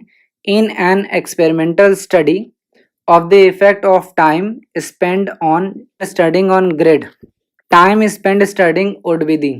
आपसे क्वेश्चन में पूछ रहा है कि एक एक्सपेरिमेंटल स्टडी किया गया है ये जानने के लिए कि टाइम और ग्रेड इन दोनों के बीच में क्या रिलेशन है। जैसे हम कहते हैं ना कि ज़्यादा टाइम अगर हम पढ़ाई करें तो हमारी ग्रेड भी अच्छा होता है। तो यहाँ पे क्वेश्चन पूछा है कि जो टाइम है इसे क्या कहेंगे, क्या इसे हम कंट्रोल ग्रुप कहेंगे, क्या इसे हम डिपेंडेंट वेरिएबल कहेंगे, क्या इसे इंडिपेंडेंट वेरिएबल कहेंगे, या इसे हम एक्सपेरिमेंटल ग्रुप कहेंगे। तो एक एक करके देखते हैं। सबसे पहले बात करते हैं एक्सपेरिमेंटल ग्रुप की। तो जैसे नाम से ही आपको पता चल रहा है कि एक्सपेरिमेंटल यानी एक्सपेरिमेंट किया जा रहा है, तो जिस ग्रुप पे हम एक्सपेरिमेंट करते हैं उसे हम एक्सपेरिमेंटल ग्रुप कहते हैं। फॉर एग्जाम्पल एक रिसर्चर है, वो ये देखना चाहता है कि एक जो ड्रग है, ड्रग आप एक तरीके से कह सकते हो कि पेन किलर, एक रिसर्चर है जो एक ड्रग की इफेक्टिवनेस देखना चाहता है कि ये जो ड्रग है, ये जो पेन किलर है वो कितना इफेक्टिव है। उसके लिए उसने 2 ग्रुप बना लिया है, एक है ग्रुप ए और दूसरा है ग्रुप बी। ग्रुप ए को उसने ड्रग दिया, मेडिसिन दिया, और ग्रुप बी को उसने एक सिंपल कैंडी दे दिया जो कि मेडिसिन की तरह दिखने में थी, लेकिन वो मेडिसिन नहीं है। यहाँ पे ध्यान रखो, मेडिसिन दिया गया है और यहाँ पे मेडिसिन नहीं दिया गया। तो यहाँ पे जिस ग्रुप में मेडिसिन दिया गया है यानी वहाँ पे एक्सपेरिमेंट हो रहा है, तो उसे हम क्या कहेंगे, एक्सपेरिमेंट ग्रुप। और दूसरे ग्रुप को हम क्या कहेंगे, कंट्रोल ग्रुप। ठीक है, यहाँ तक कोई दिक्कत। अब बात करते हैं डिपेंडेंट वेरिएबल की। तो जिस वेरिएबल की वैल्यू हमें पता नहीं हो तो उसे हम डिपेंडेंट वेरिएबल कहते हैं। यहाँ पे ध्यान रखना कि जब वेरिएबल की वैल्यू अननोन है तो हम क्या करेंगे, टू फाइंड, हम उसे फाइंड करने की कोशिश करेंगे। इंडिपेंडेंट वेरिएबल क्या होता है, जिसकी वैल्यू हमें नोन होती है। जिस वेरिएबल की वैल्यू हमें नोन होती है या फिर गिवन होती है उसे हम इंडिपेंडेंट वेरिएबल कहते हैं। फॉर एग्जांपल सैलरी की बात करते हैं कि एक इंडिविजुअल की सैलरी कितनी होगी, ये कुछ चीज़ों पर डिपेंड करेगा। जैसे एजुकेशन, एक्सपीरियंस, एज और भी दूसरे फैक्टर्स हो सकते हैं। जैसे एजुकेशन में क्या आप जेआरएफ हो, क्या आपने पीएचडी कर रखा है, क्या आपके पास 5 साल का एक्सपीरियंस है या नहीं है, क्या आप 30 साल के हो, या बहुत सारे फैक्टर्स हो सकते हैं। तो यहाँ पे हम क्या निकालने की कोशिश कर रहे हैं, सैलरी। तो सैलरी क्या होगा, ये होगा डिपेंडेंट वेरिएबल, क्योंकि salary is dependent on other variables. जैसे एजुकेशन कितना है, एक्सपीरियंस क्या है, एज क्या है, सैलरी जो है वो दूसरे वेरिएबल्स पे डिपेंडेंट है। और एजुकेशन, एक्सपीरियंस, एज जो है वो इंडिपेंडेंट वेरिएबल है, क्योंकि वो किसी पे डिपेंडेंट नहीं है यहाँ पे। तो इंडिपेंडेंट वेरिएबल वो वेरिएबल है जिसकी वैल्यू आपको नोन है या गिवन है, और डिपेंडेंट वेरिएबल क्या है, वो वेरिएबल है जिसकी वैल्यू आपको अननोन है, पता नहीं है, आप उसको फाइंड करना चाहते हैं। और डिपेंडेंट वेरिएबल जो है वो डिपेंडेंट है ऑन इंडिपेंडेंट वेरिएबल। अब वापस से क्वेश्चन में आते हैं। क्वेश्चन में आपसे पूछ रहा था कि टाइम और ग्रेड के बीच में रिलेशनशिप फाइंड कर रहा है। आपसे पूछ रहा है कि टाइम क्या है, टाइम डिपेंडेंट वेरिएबल है, इंडिपेंडेंट है, कंट्रोल ग्रुप है या एक्सपेरिमेंटल ग्रुप है। तो देखिए टाइम जो है वो आपका इंडिपेंडेंट वेरिएबल है। क्यों? क्योंकि आप देखो कि यहाँ पे हम क्या पता करने की कोशिश कर रहे हैं, ग्रेड। ग्रेड किस पे डिपेंडेंट है, टाइम पे। कितने घंटे आप पढ़ाई कर रहे हो, यही डिटरमाइन करेगा कि आपका ग्रेड कितना आएगा। तो ग्रेड यहाँ पे क्या है, डिपेंडेंट वेरिएबल है, क्योंकि हमें ग्रेड ही पता करना है, ये अननोन है। ग्रेड का जो वैल्यू है वो हमें पता नहीं, यही तो हमें फाइंड करना है। तो यहाँ पे टाइम जो हो जाएगा वो हो जाएगा इंडिपेंडेंट वेरिएबल। तो फोर्थ का करेक्ट आंसर हो जाएगा सी। अब आइए आज का लास्ट क्वेश्चन देखते हैं। Which of the following is a qualitative variable. आपको बताना है कि दिए गए ऑप्शन में से कौन सा क्वालिटेटिव वेरिएबल का एग्जाम्पल है। एक बार ऑप्शन देख लेते हैं। Body weight, body height, percentage of haemoglobin, colour of hair. एक बार वेरिएबल क्या है ये जान लेते हैं। वेरिएबल को हम बोलते हैं डेटा आइटम। वेरिएबल को हम क्या बोलते हैं, data item. Basically data unit का जो कैरेक्टरिस्टिक्स होता है उसे ही हम वेरिएबल बोलते हैं। मैं आप सबके लिए यहाँ पे लिख दे रहा हूँ, characteristic of a data unit. Basically variable क्या होता है, एक तरीके का डेटा ही है। तो ये वेरिएबल दो तरीके के हो सकते हैं। फर्स्ट होता है क्वांटिटेटिव वेरिएबल, और दूसरा होता है क्वालिटेटिव वेरिएबल। क्वांटिटेटिव वेरिएबल का क्या मतलब है, जिसे हम मेजर कर सकते हो या फिर काउंट कर सकते हो इन नंबर्स। ध्यान रखना कि जो कि क्वांटिफिएबल हो, जिसे हम नंबर्स में या क्वांटिटी में मेजर कर सके, वो क्वांटिटेटिव वेरिएबल्स होगा। जैसे वेट हो गया, किसी का वेट 80 kg है तो उसे हम मेजर कर सकते हैं। हाइट हो गया, जैसे हमने 6 फीट लिया था। तो ये कुछ एग्जांपल है क्वांटिटेटिव वेरिएबल्स की। क्वालिटेटिव वेरिएबल्स क्या होता है, इसे हम नंबर्स में मेजर नहीं कर सकते, ना ही काउंट कर सकते हैं, सिर्फ इसे हम कैटेगराइज कर सकते हैं। ठीक है, जैसे कलर ऑफ फ्लावर। अलग अलग फ्लावर्स के कलर हैं, आप जानते हैं, रेड है, येलो है, पिंक है, और भी कलर हो सकता है।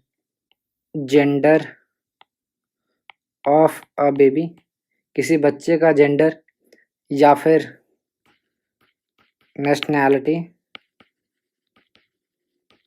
Nationality of a person. तो ये कुछ एग्जांपल हैं ऑफ क्वालिटेटिव वेरिएबल्स। तो वापस से क्वेश्चन पे आते हैं। देखिए फर्स्ट है बॉडी वेट। तो बॉडी वेट अभी मैंने कहा 80 kg, तो ये आपका क्वांटिटेटिव वेरिएबल है, क्योंकि ये नंबर्स में हम मेजर कर सकते हैं इसे। बॉडी हाइट देख लो 6 फीट, तो ये भी क्वांटिटेटिव वेरिएबल है, क्योंकि इसे हम क्वांटिटी में मेजर कर सकते हैं। परसेंटेज ऑफ हीमोग्लोबिन, तो ये भी 11 से लेके 16 ग्राम पर डेसीलीटर होता है। तो ये भी क्वांटिटेटिव वेरिएबल है क्योंकि इसे हम नंबर्स में क्वांटिफाई कर सकते हैं, मेजर कर सकते हैं। कलर ऑफ हेयर, ये देखिए किसी का हेयर ब्लैक है, ब्राउन है, रेड है। तो ये क्या है, सिर्फ हम इसे कैटेगराइज कर रहे हैं, इसे हम नंबर्स में मेजर नहीं कर सकते। तो ये आपका क्वालिटेटिव वेरिएबल का एग्जाम्पल हो जाएगा। तो फिफ्थ का करेक्ट आंसर हो जाएगा डी। यहाँ पे एक चीज़ और ध्यान रखिएगा कि क्वालिटेटिव वेरिएबल्स को हम एट्रीब्यूट्स भी कहते हैं। क्वालिटेटिव वेरिएबल्स को हम एट्रीब्यूट्स भी कहते हैं। ये चीज़ें देखिए, बहुत सारी चीज़ें आपको याद नहीं रखनी है, छोटी छोटी चीज़ें हैं जो आपको समझना ज़रूरी है, क्योंकि अगर आप इन छोटी छोटी चीज़ों को नहीं समझोगे तो एग्ज़ाम में आप गलती करोगे ही करोगे। अगर आपको अभी भी कोई डाउट है तो आप इस दिए गए नंबर पर हमें कांटेक्ट कर सकते हैं, व्हाट्सएप का नंबर है, कोई भी डाउट हो यहाँ पूछ लेना। फर्स्ट क्वेश्चन कह रहा है which of the following option can be called as reservoir of Indian synopsis. आपको बताना है कि दिए गए ऑप्शन में से किसे हम रिजर्वायर ऑफ इंडियन सिनॉप्सिस कहते हैं। ऑप्शन देख लेते हैं, शोध गंगा, शोध गंगोत्री, शोध चक्र या ऑल ऑफ द अबव। एक बार जान लेते हैं कि रिजर्वायर क्या होता है। रिजर्वायर का क्या मतलब है कि एक आर्टिफिशियल या नेचुरल लेक जहां पे हम फ्रेश वाटर को स्टोर करने की बात कर रहे हैं।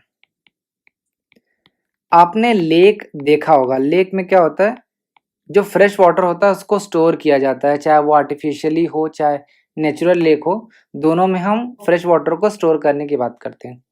लेकिन रिसर्च में रिजर्वायर का क्या मतलब है कि एक ऐसा ऑनलाइन प्लेटफॉर्म जहां पे हम सिनॉप्सिस या फिर थीसिस को स्टोर करने की बात करते हैं।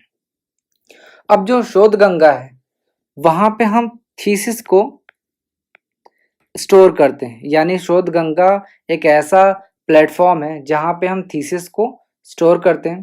थीसिस क्या होता है, जब भी आप अपना पीएचडी कंप्लीट कर लेते हो तो आप एक फॉर्मल डॉक्यूमेंट बनाते हो जिसमें आप सारी चीज़ें बताते हो कि आपने 3 से 5 साल में जो भी पीएचडी में आपने रिसर्च किया है, रिसर्च वर्क किया है, वो सारा आप इसमें लिखते हो।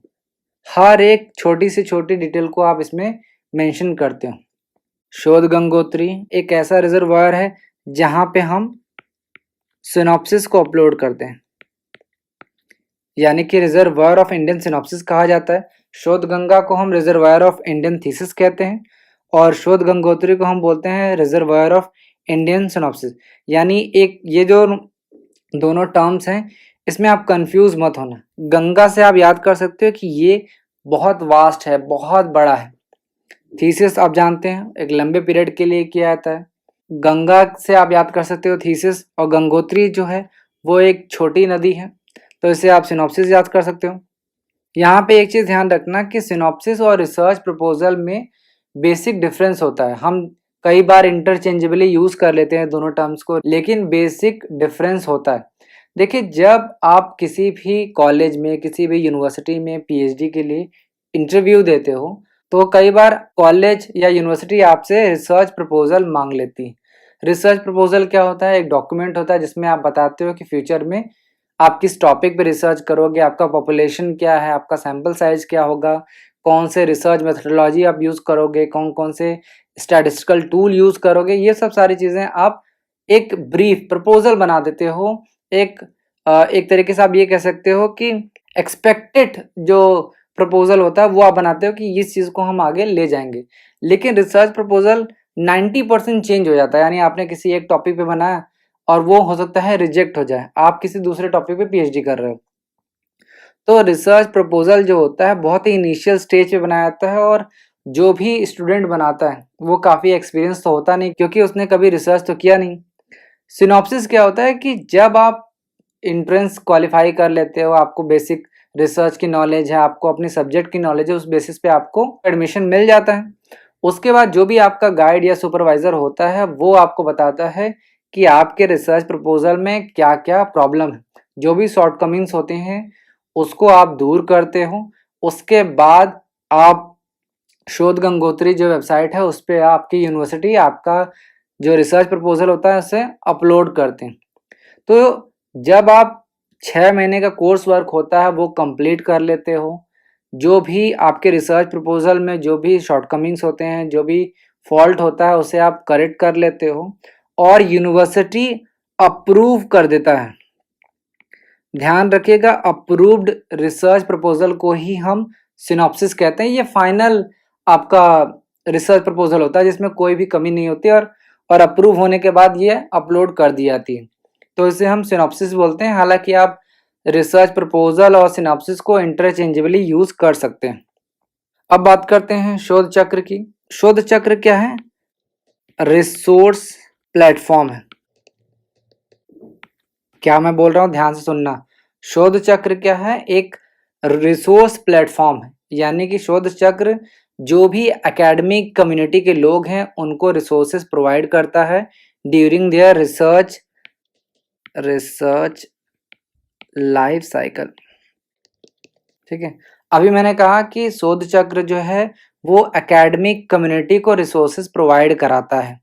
अब एकेडमिक कम्युनिटी का क्या मतलब है?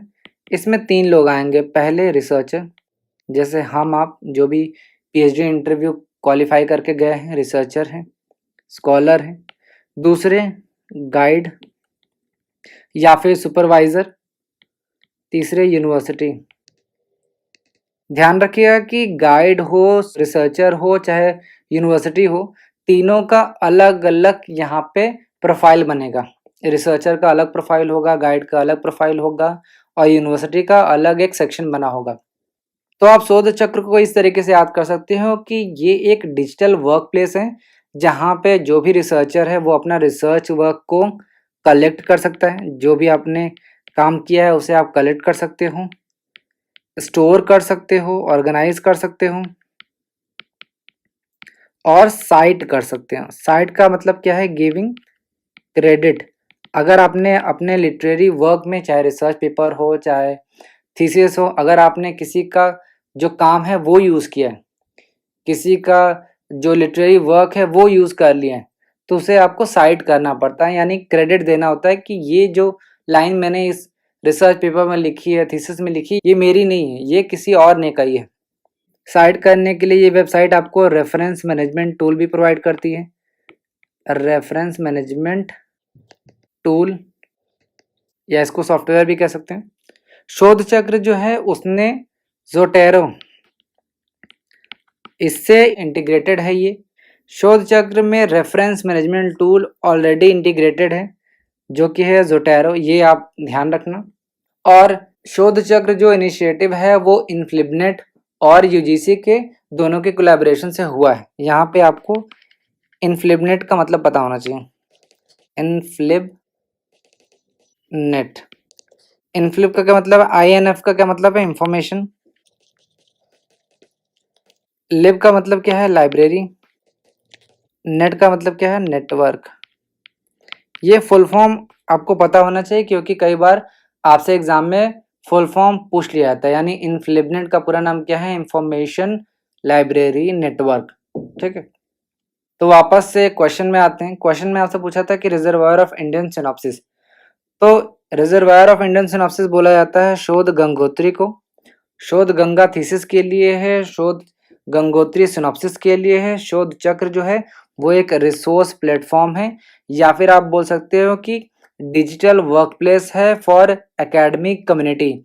रिसर्चर के लिए, गाइड या सुपरवाइजर के लिए और यूनिवर्सिटी के लिए एक डिजिटल वर्कप्लेस है। ठीक है, तो फर्स्ट का करेक्ट आंसर हो जाएगा बी। अब आइए नेक्स्ट क्वेश्चन देखते हैं। आपके सामने 2 स्टेटमेंट दे रखा है और आपको बताना है कि कौन सा स्टेटमेंट करेक्ट है। एक बार स्टेटमेंट मैं आप सबके लिए पढ़ दे रहा हूँ। स्टेटमेंट 1 कह रहा है qualitative research is collecting, analysing and interpreting data by observing what people do and say. It generates numerical data, example a patient's description of their pain. Statement 2 कह रहा है quantitative research generates numerical data or data can be converted into numbers. For example, the national census which counts people and households. Options देख लेते हैं। Statement 1 is correct but statement 2 is incorrect. Statement 2 is correct but statement 1 is incorrect. Both statements are correct and both statements are incorrect. इस question को solve करने के लिए आपको qualitative research और क्वांटिटेटिव रिसर्च पता होना चाहिए। एक बार मैं दोनों रिसर्च के बारे में आपको बता देता हूँ। क्वालिटेटिव रिसर्च का क्या मतलब है कि एक ऐसा रिसर्च जहाँ पे जो भी डेटा हम यूज़ कर रहे हैं वो क्वालिटेटिव टर्म्स में होगा। यहाँ पे ध्यान रखना कि यहाँ पे हम न्यूमेरिकल डेटा का इस्तेमाल नहीं कर रहे हैं, सिर्फ हम वर्ड्स के फॉर्म में, इंटरव्यू के फॉर्म में, इस तरीके से हम डेटा इकट्ठा कर रहे हैं। जैसे अगर सपोज कर लो कि आपकी तबीयत खराब होगी और आप डॉक्टर के पास जाते हैं और डॉक्टर आपसे पूछता है कि आपको क्या प्रॉब्लम है, तो आप अपना जो भी डिस्क्रिप्शन है, जो भी प्रॉब्लम है उसको आप बताते हो। तो ये न्यूमेरिकल डेटा नहीं, ये क्या है, क्वालिटेटिव टर्म्स में है, यानी आप शब्दों के रूप में in the form of words आप बता रहे हो, नॉट इन नंबर्स। ठीक है, आप शब्दों के माध्यम से, आप सेंटेंसेस के माध्यम से अपनी बात को बता रहे हो कि मुझे पेट में दर्द है, सर में दर्द है। तो इस तरीके के डेटा को हम क्वालिटेटिव डेटा कहते हैं, और जब हम क्वालिटेटिव डेटा के बेसिस पे रिसर्च करते हैं तो उसे हम क्वालिटेटिव रिसर्च कहते हैं। दूसरी तरफ बात करते हैं क्वांटिटेटिव रिसर्च की। तो जैसे नाम से ही पता चल रहा है कि क्वांटिटेटिव रिसर्च क्या है, जहाँ पे हम क्वांटिटेटिव टर्म्स का इस्तेमाल करते हो, यानी कि यहाँ पे हम न्यूमेरिकल डेटा का इस्तेमाल कर रहे हैं जिसे हम न्यूमेरिकली एक्सप्रेस कर सकते हो। फॉर एग्जांपल सेंसस डेटा, हम देखते हैं कि हर कंट्री में, जैसे इंडिया है, यहाँ पे हर 10 साल में पॉपुलेशन को काउंट किया जाता है। तो पॉपुलेशन को आप नंबर्स में ही काउंट कर सकते हो कि 130 करोड़ जनसंख्या है या 150 करोड़ है। तो ये क्वांटिटेटिव रिसर्च का एग्जांपल हो जाएगा। तो एक बार दोनों स्टेटमेंट को वापस से इवैल्यूएट कर लेते हैं। फर्स्ट स्टेटमेंट कह रहा था qualitative research is collecting, analysing and interpreting data by observing what people do and से। यहाँ तक तो कोई दिक्कत नहीं, यहाँ तक सही है एकदम। आगे लिखा है इट जनरेट्स न्यूमेरिकल डेटा, ये देखो नहीं होगा। अभी मैंने आपको बताया कि क्वालिटेटिव रिसर्च में हम क्वालिटेटिव टर्म्स में यूज़ करते हैं, न्यूमेरिकल डेटा को हम एक्सप्रेस नहीं करते हैं। एग्जाम्पल सही दिया है लेकिन यहाँ पे न्यूमेरिकल डेटा लिखा है, इसलिए यहाँ पे फर्स्ट स्टेटमेंट इनकरेक्ट हो जाएगा। सेकंड स्टेटमेंट देखते हैं, quantitative research generates numerical data. जैसे पॉपुलेशन है, नेशनल सेंसस आपने देखा 130 करोड़ है, तो ये न्यूमेरिकली एक्सप्रेस किया जा रहा है, तो ये सही है। लिखा है quantitative research generates numerical data or data can be converted into numbers. For example आप मूवी देखने गए और मैंने आपसे पूछा कि मूवी कैसी थी, आपने बोला अच्छी थी, बट मैं इसे नंबर्स में भी काउंट कर सकता हूँ। फॉर एग्जांपल मैंने स्टार्स दे दिया कि आप 5 में से कितना स्टार देना चाहते हो, तो आपने बोला 5 स्टार। तो ऐसी डेटा जिसे हम नंबर्स में कन्वर्ट कर सकते हैं तो उसे भी हम क्वांटिटेटिव रिसर्च कहते हैं। तो सेकेंड स्टेटमेंट बिल्कुल सही हो जाएगा, first statement is incorrect and second statement is correct. तो यहाँ पे करेक्ट आंसर हो जाएगा B, statement 2 is correct but statement 1 is incorrect. ध्यान रखना कि जो भी मैं यहाँ पे क्वेश्चंस लेके आ रहा हूँ, सिर्फ क्वेश्चन और आंसर पे फोकस मत करना, क्योंकि क्वेश्चन हमेशा बदल के आएगा। कभी भी ये एक्सपेक्ट मत करना कि सेम क्वेश्चन एग्जाम में आएगा, टॉपिक सेम होगा। क्वालिटेटिव रिसर्च से क्वेश्चन पूछा जा सकता है, शोध गंगा से, शोध गंगोत्री से, हर चीज़ों से आपसे क्वेश्चन पूछा जाएगा, लेकिन सेम फॉर्म में नहीं पूछा जाएगा। तो आपको फोकस क्या करना है, आपको कॉन्सेप्ट पे फोकस करना है ताकि आपको चीज़ें समझ में आए। क्योंकि अगर आपको सारी चीज़ें समझ में आ जाती हैं तो किसी भी तरीके से एग्जाम में क्वेश्चन पूछे आप करेक्ट आंसर दे पाओगे। तो कॉन्सेप्ट पे फोकस करो, सिर्फ आंसर देने के चक्कर में बिल्कुल मत रहो। अब आइए नेक्स्ट क्वेश्चन देखते हैं। Doctor Upasana Sharma selects a probability sample of 100 out of the total population. Doctor Upasana Sharma जो कि एक रिसर्चर हैं, उन्होंने प्रोबेबिलिटी सैंपल सेलेक्ट किया है ऑफ 100, टोटल पॉपुलेशन में से उन्होंने 100 सैंपल सेलेक्ट किया है। आपको बताना है कि इस सैंपल को हम क्या कहेंगे। क्या इसे हम स्नोबॉल सैंपल कहेंगे, क्या इसे हम सिंपल रैंडम सैंपल कहेंगे, क्या इसे हम सिस्टमैटिक सैंपल कहेंगे, या फिर इसे हम कोटा सैंपल कहेंगे। तो इस क्वेश्चन को करने से पहले आपको कुछ चीज़ें समझ लेनी चाहिए, जैसे पॉपुलेशन क्या होता है, सैंपल क्या होता है, प्रोबेबिलिटी सैंपल क्या है, नॉन प्रोबेबिलिटी सैंपल क्या है। उसके बाद इन चारों टर्म्स को मैं समझाऊंगा। तो सबसे पहले पॉपुलेशन जान लेते हैं। फॉर एग्जांपल किसी कॉलेज में 1000 स्टूडेंट हैं। एक हाइपोथेटिकल सिचुएशन आपके सामने ले रहा हूँ कि किसी कॉलेज में 1000 टोटल स्टूडेंट जो हैं वो सिर्फ 1000 है, ठीक है। तो ये जो टोटल स्टूडेंट 1000 है ये हमारे लिए क्या हो जाएंगे, पॉपुलेशन, क्योंकि हमें इन्हीं पे रिसर्च करना है। और इसे हम यूनिवर्स भी कहते हैं, ये भी आप ध्यान रखना। अगर सपोज कर लेते हैं कि हमें ये देखना है कि जो एवरेज एज है, ये जो 1000 लोग किसी कॉलेज में पढ़ रहे हैं, इनका एवरेज एज क्या है? तो हमने क्या किया कि इस 1000 लोगों में से 100 लोगों का सैंपल ले लिया, एज अ सैंपल 100 लोगों को सेलेक्ट कर लिया। तो ये 100 लोग क्या हो जाएंगे? सैंपल हो जाएंगे हमारे। यहाँ तो कोई दिक्कत पॉपुलेशन और सैंपल में। अब जानते हैं कि प्रोबेबिलिटी सैंपल क्या होता है। प्रोबेबिलिटी सैंपल का क्या मतलब होता है? जब पॉपुलेशन के हर एक यूनिट को, each and every unit of the population has an equal chance और equal opportunity of being getting selected in the sample. जब पॉपुलेशन के हर यूनिट को इक्वल अपॉर्चुनिटी या इक्वल चांस मिलता है of getting selected in the sample, उसे हम प्रोबेबिलिटी सैंपल कहते हैं। जैसे लॉटरी, लॉटरी में देखो सभी लोग लॉटरी खरीदते हैं और किसी का भी लॉटरी निकल सकता है, कोई भी जीत सकता है। तो वहाँ पे हर जो पर्सन है उसको इक्वल अपॉर्चुनिटी मिलता है कि वो जीत जाए, ठीक है। तो ये हो गया probability sample. Non probability sample का क्या मतलब है? Not having 100% chance of getting selected. Non probability में क्या होगा? 100% चांस नहीं होगा कि जो भी एलिमेंट है वो सैंपल में सेलेक्ट होंगे। यहाँ पे बायसनेस होगा। जो भी रिसर्चर या इन्वेस्टिगेटर जो भी सैंपल सेलेक्ट कर रहा होगा वो अपने मन से सैंपल सेलेक्ट करेगा। यहाँ पे सारे जो यूनिट हैं उनको 100% चांस नहीं मिलता है कि वो सैंपल में सेलेक्ट हो जाए। तो ये था नॉन प्रोबेबिलिटी सैंपल। अब एक बार ऑप्शन देख लेते हैं। फर्स्ट है स्नोबॉल सैंपल। स्नोबॉल का क्या मतलब होता है? जैसे बर्फ का एक गोला होता है। आप देखो कि जो हिमाचल में या फिर जो जम्मू में लोग रहते हैं, स्पेशली कश्मीर में, वो लोग काफ़ी रिलेट कर पाएंगे। तो हम स्नो को क्या करते हैं? रोल करते हैं और एक दूसरे के ऊपर फेंकते हैं। लेकिन अगर हम स्नो को अगर ज़मीन पे रोल कराएं तो जो भी ज़मीन में मिट्टी लगी होगी वो उसमें लिपटती जाएगी, ठीक है, और वो आगे बढ़ता रहेगा। तो स्नोबॉल सैंपल में भी क्या होता है कि हमने किसी एक रिस्पोंडेंट को पकड़ लिया और उससे बोला कि आप अपने दोस्तों से या जो भी आपके कांटेक्ट में हैं उसको मिलवा दो। फिर हम सेम चीज़ सेकंड के साथ करते हैं और ऐसे से करते करते हम रिस्पोंडेंट को कलेक्ट करते रहते हैं। जनरली जब कोई सेंसिटिव केस होता है, फॉर एग्जांपल ड्रग, अब ड्रग्स सभी तो नहीं लेते जो ड्रग्स होता है, मैं उस ड्रग्स की बात कर रहा हूँ, दवा की बात नहीं कर रहा हूँ। जब हमें किसी ऐसे टॉपिक पे रिसर्च करना होता है जो कि सेंसिटिव है, वहाँ पर रिस्पोंडेंट नहीं मिलते हैं आसानी से, फॉर एग्जांपल ड्रग की बात कर रहा हूँ, तो वहाँ पे हम आसानी से रिस्पोंडेंट को सेलेक्ट नहीं कर सकते, तो हम वहाँ पे स्नोबॉल सैंपल का इस्तेमाल करते हैं। जैसे आपने संजू मूवी देखी होगी, उसमें जो संजय दत्त है वो ड्रग्स लेता रहता है।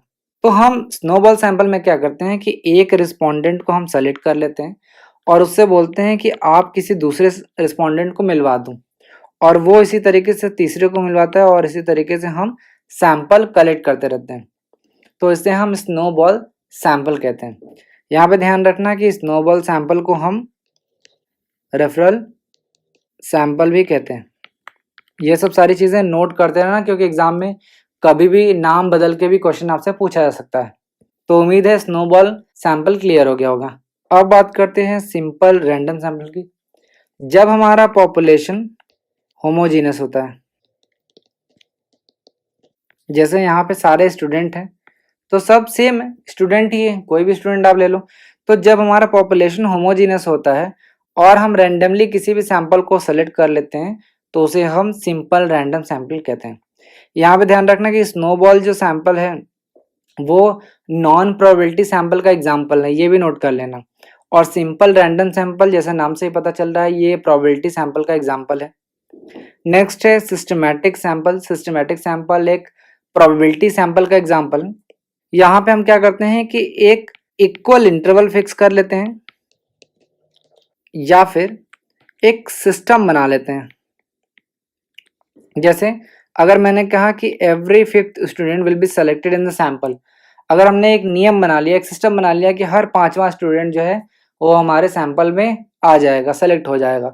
तो सिस्टमैटिक सैंपल क्या है? एक प्रोबेबिलिटी सैंपल है जिसमें हम एक सिस्टम बना लेते हैं, इक्वल इंटरवल्स फिक्स कर देते हैं और उसी के बेसिस पे सैंपल को सेलेक्ट कर देते हैं। जैसे हमने कह दिया कि every fifth student will be selected in the sample, तो ये एक सिस्टमैटिक सैंपल का एग्जाम्पल हो जाएगा। लास्ट है कोटा सैंपल। कोटा सैंपल क्या है? Non probability sample. यहाँ पे हम एक सेपरेट कोटा जो है वो फिक्स कर देते हैं, यानी कोटा फिक्स होता है। जैसे फॉर एग्जांपल हमने यहाँ पे कहा कि हम 100 सैंपल लेंगे, 1000 स्टूडेंट में से 100 सैंपल लेंगे। लेकिन अगर हमने ये कोटा फिक्स कर दिया कि मेल का जो डेटा है वो 50% होगा और फीमेल का 50%, तो यानी हमने कोटा फिक्स कर दिया कि 50-50% हमें दोनों का डेटा चाहिए ही चाहिए, तो इसे हम कोटा सैंपल कहेंगे। अब क्वेश्चन में ध्यान से देखो, डॉक्टर उपासना जो है, जो कि एक रिसर्चर हैं, वो एक प्रोबेबिलिटी सैंपल सेलेक्ट कर रहे हैं, यानी कि यहाँ पे जो भी सैंपल है, जो भी पॉपुलेशन का यूनिट है, उसको इक्वल अपॉर्चुनिटी मिल रहा है of getting selected in the sample. तो जो भी नॉन प्रोबेबिलिटी सैंपल है वो तो तुरंत एलिमिनेट हो जाएंगे, जैसे स्नोबॉल और कोटा। सिस्टमैटिक भी एलिमिनेट हो जाएगा क्योंकि यहाँ पे कोई इक्वल इंटरवल्स नहीं देख रहे हैं, कोई सिस्टम यहाँ पे हम नहीं देख रहे हैं। तो इसका करेक्ट आंसर हो जाएगा सिंपल रैंडम सैंपल। क्यों हो जाएगा? क्योंकि रैंडमली टोटल पॉपुलेशन में से 100 लोगों को सेलेक्ट कर लिया जा रहा है और क्वेश्चन में आपको दिया है कि प्रोबेबिलिटी सैंपल सेलेक्ट किया गया है। तो थर्ड का करेक्ट आंसर हो जाएगा बी, सिंपल रैंडम सैंपल। अब आइए नेक्स्ट क्वेश्चन देखते हैं। नेक्स्ट क्वेश्चन कह रहा है which of the following element is not a characteristic of research design. आपको बताना है कि दिए गए ऑप्शन में से कौन सा रिसर्च डिजाइन का कैरेक्टरिस्टिक्स नहीं। ऑप्शन देख लेते हैं, न्यूट्रलिटी, रिलायबिलिटी, वैलिडिटी, जनरलाइजेशन। एक बार ऑप्शन देख लेते हैं, 1 and 2 only, 3 only, 1 and 4 only, या नन ऑफ द अबव। तो सबसे पहले आपको पता होना चाहिए कि रिसर्च डिजाइन क्या होता है। रिसर्च डिजाइन क्या है? एक फ्रेमवर्क है, एक ब्लूप्रिंट है, जिसमें आप ये बताते हो कि आप रिसर्च कैसे कंडक्ट करोगे, आपका रिसर्च का टॉपिक क्या होगा, आपका रिसर्च का पॉपुलेशन क्या होगा, सैंपल साइज क्या होगा, रिसर्च मेथोडोलॉजी कौन कौन सी होंगी, ये सब सारी चीज़ें आप रिसर्च डिज़ाइन में बताते हो।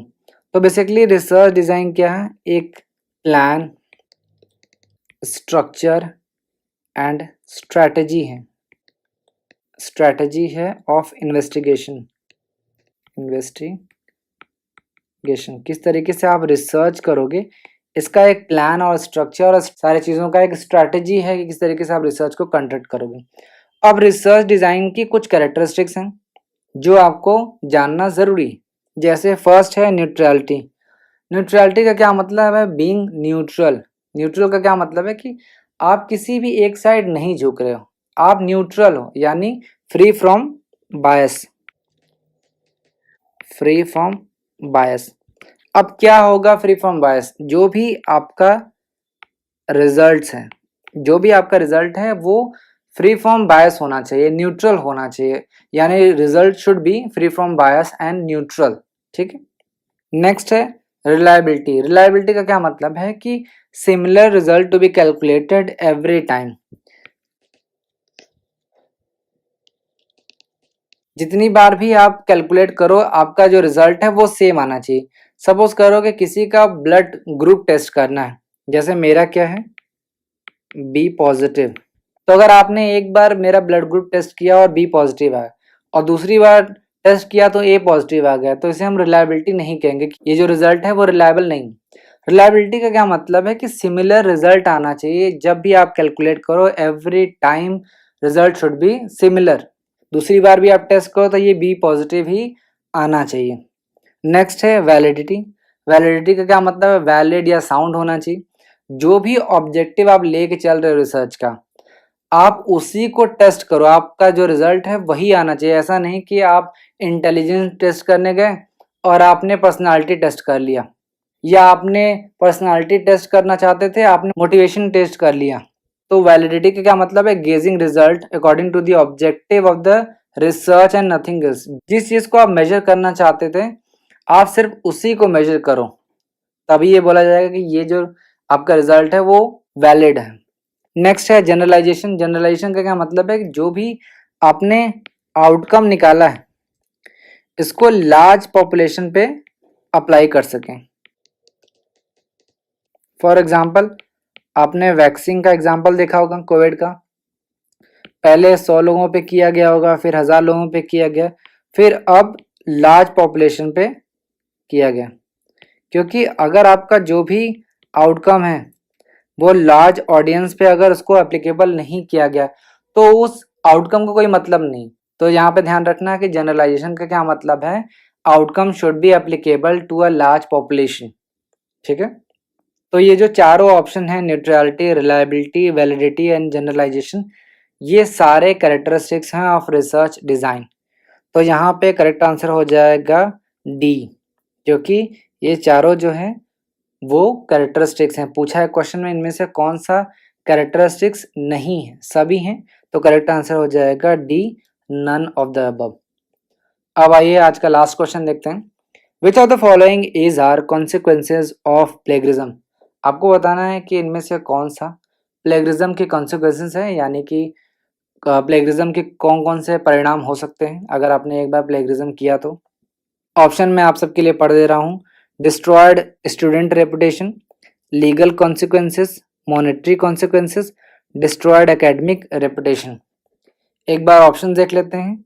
1, 2 and 3 only, 2, 3 and 4 only, 1 and 4 only, या ऑल ऑफ द अबव। सबसे पहले आपको पता होना चाहिए कि प्लेगरिज्म क्या होता है। प्लेगरिज्म एक ऐसी प्रैक्टिस है जिसमें आपने किसी दूसरे का जो वर्क है या कोई आइडिया है उसको आपने ले लिया है और उसे आप अपना बता रहे हैं। सपोज कर लो कि आपने रिसर्च पेपर लिखा या आपने थीसिस लिखा, उसमें आपने किसी दूसरे का कंटेंट लिख लिया, लेकिन आपने उसको प्रॉपर साइट नहीं किया, यानी आपने जिस बंदे का जो भी कंटेंट था वो यूज़ किया, लेकिन आपने उसको क्रेडिट नहीं दिया कि मैंने दूसरे का कंटेंट लिया, तो उसे हम प्लेगरिज्म कहेंगे। कई बार प्लेगरिज्म अनइंटेंशनली भी होता है, आप भूल जाते हो क्रेडिट देना या सही तरीके से आप क्रेडिट नहीं देते हो, क्योंकि रेफरेंस मैनेजमेंट टूल जो है वो प्रॉपर साइटेशन के लिए बना होता है। किस तरीके से आप क्रेडिट दोगे, क्रेडिट देने का भी एक प्रॉपर तरीका होता है।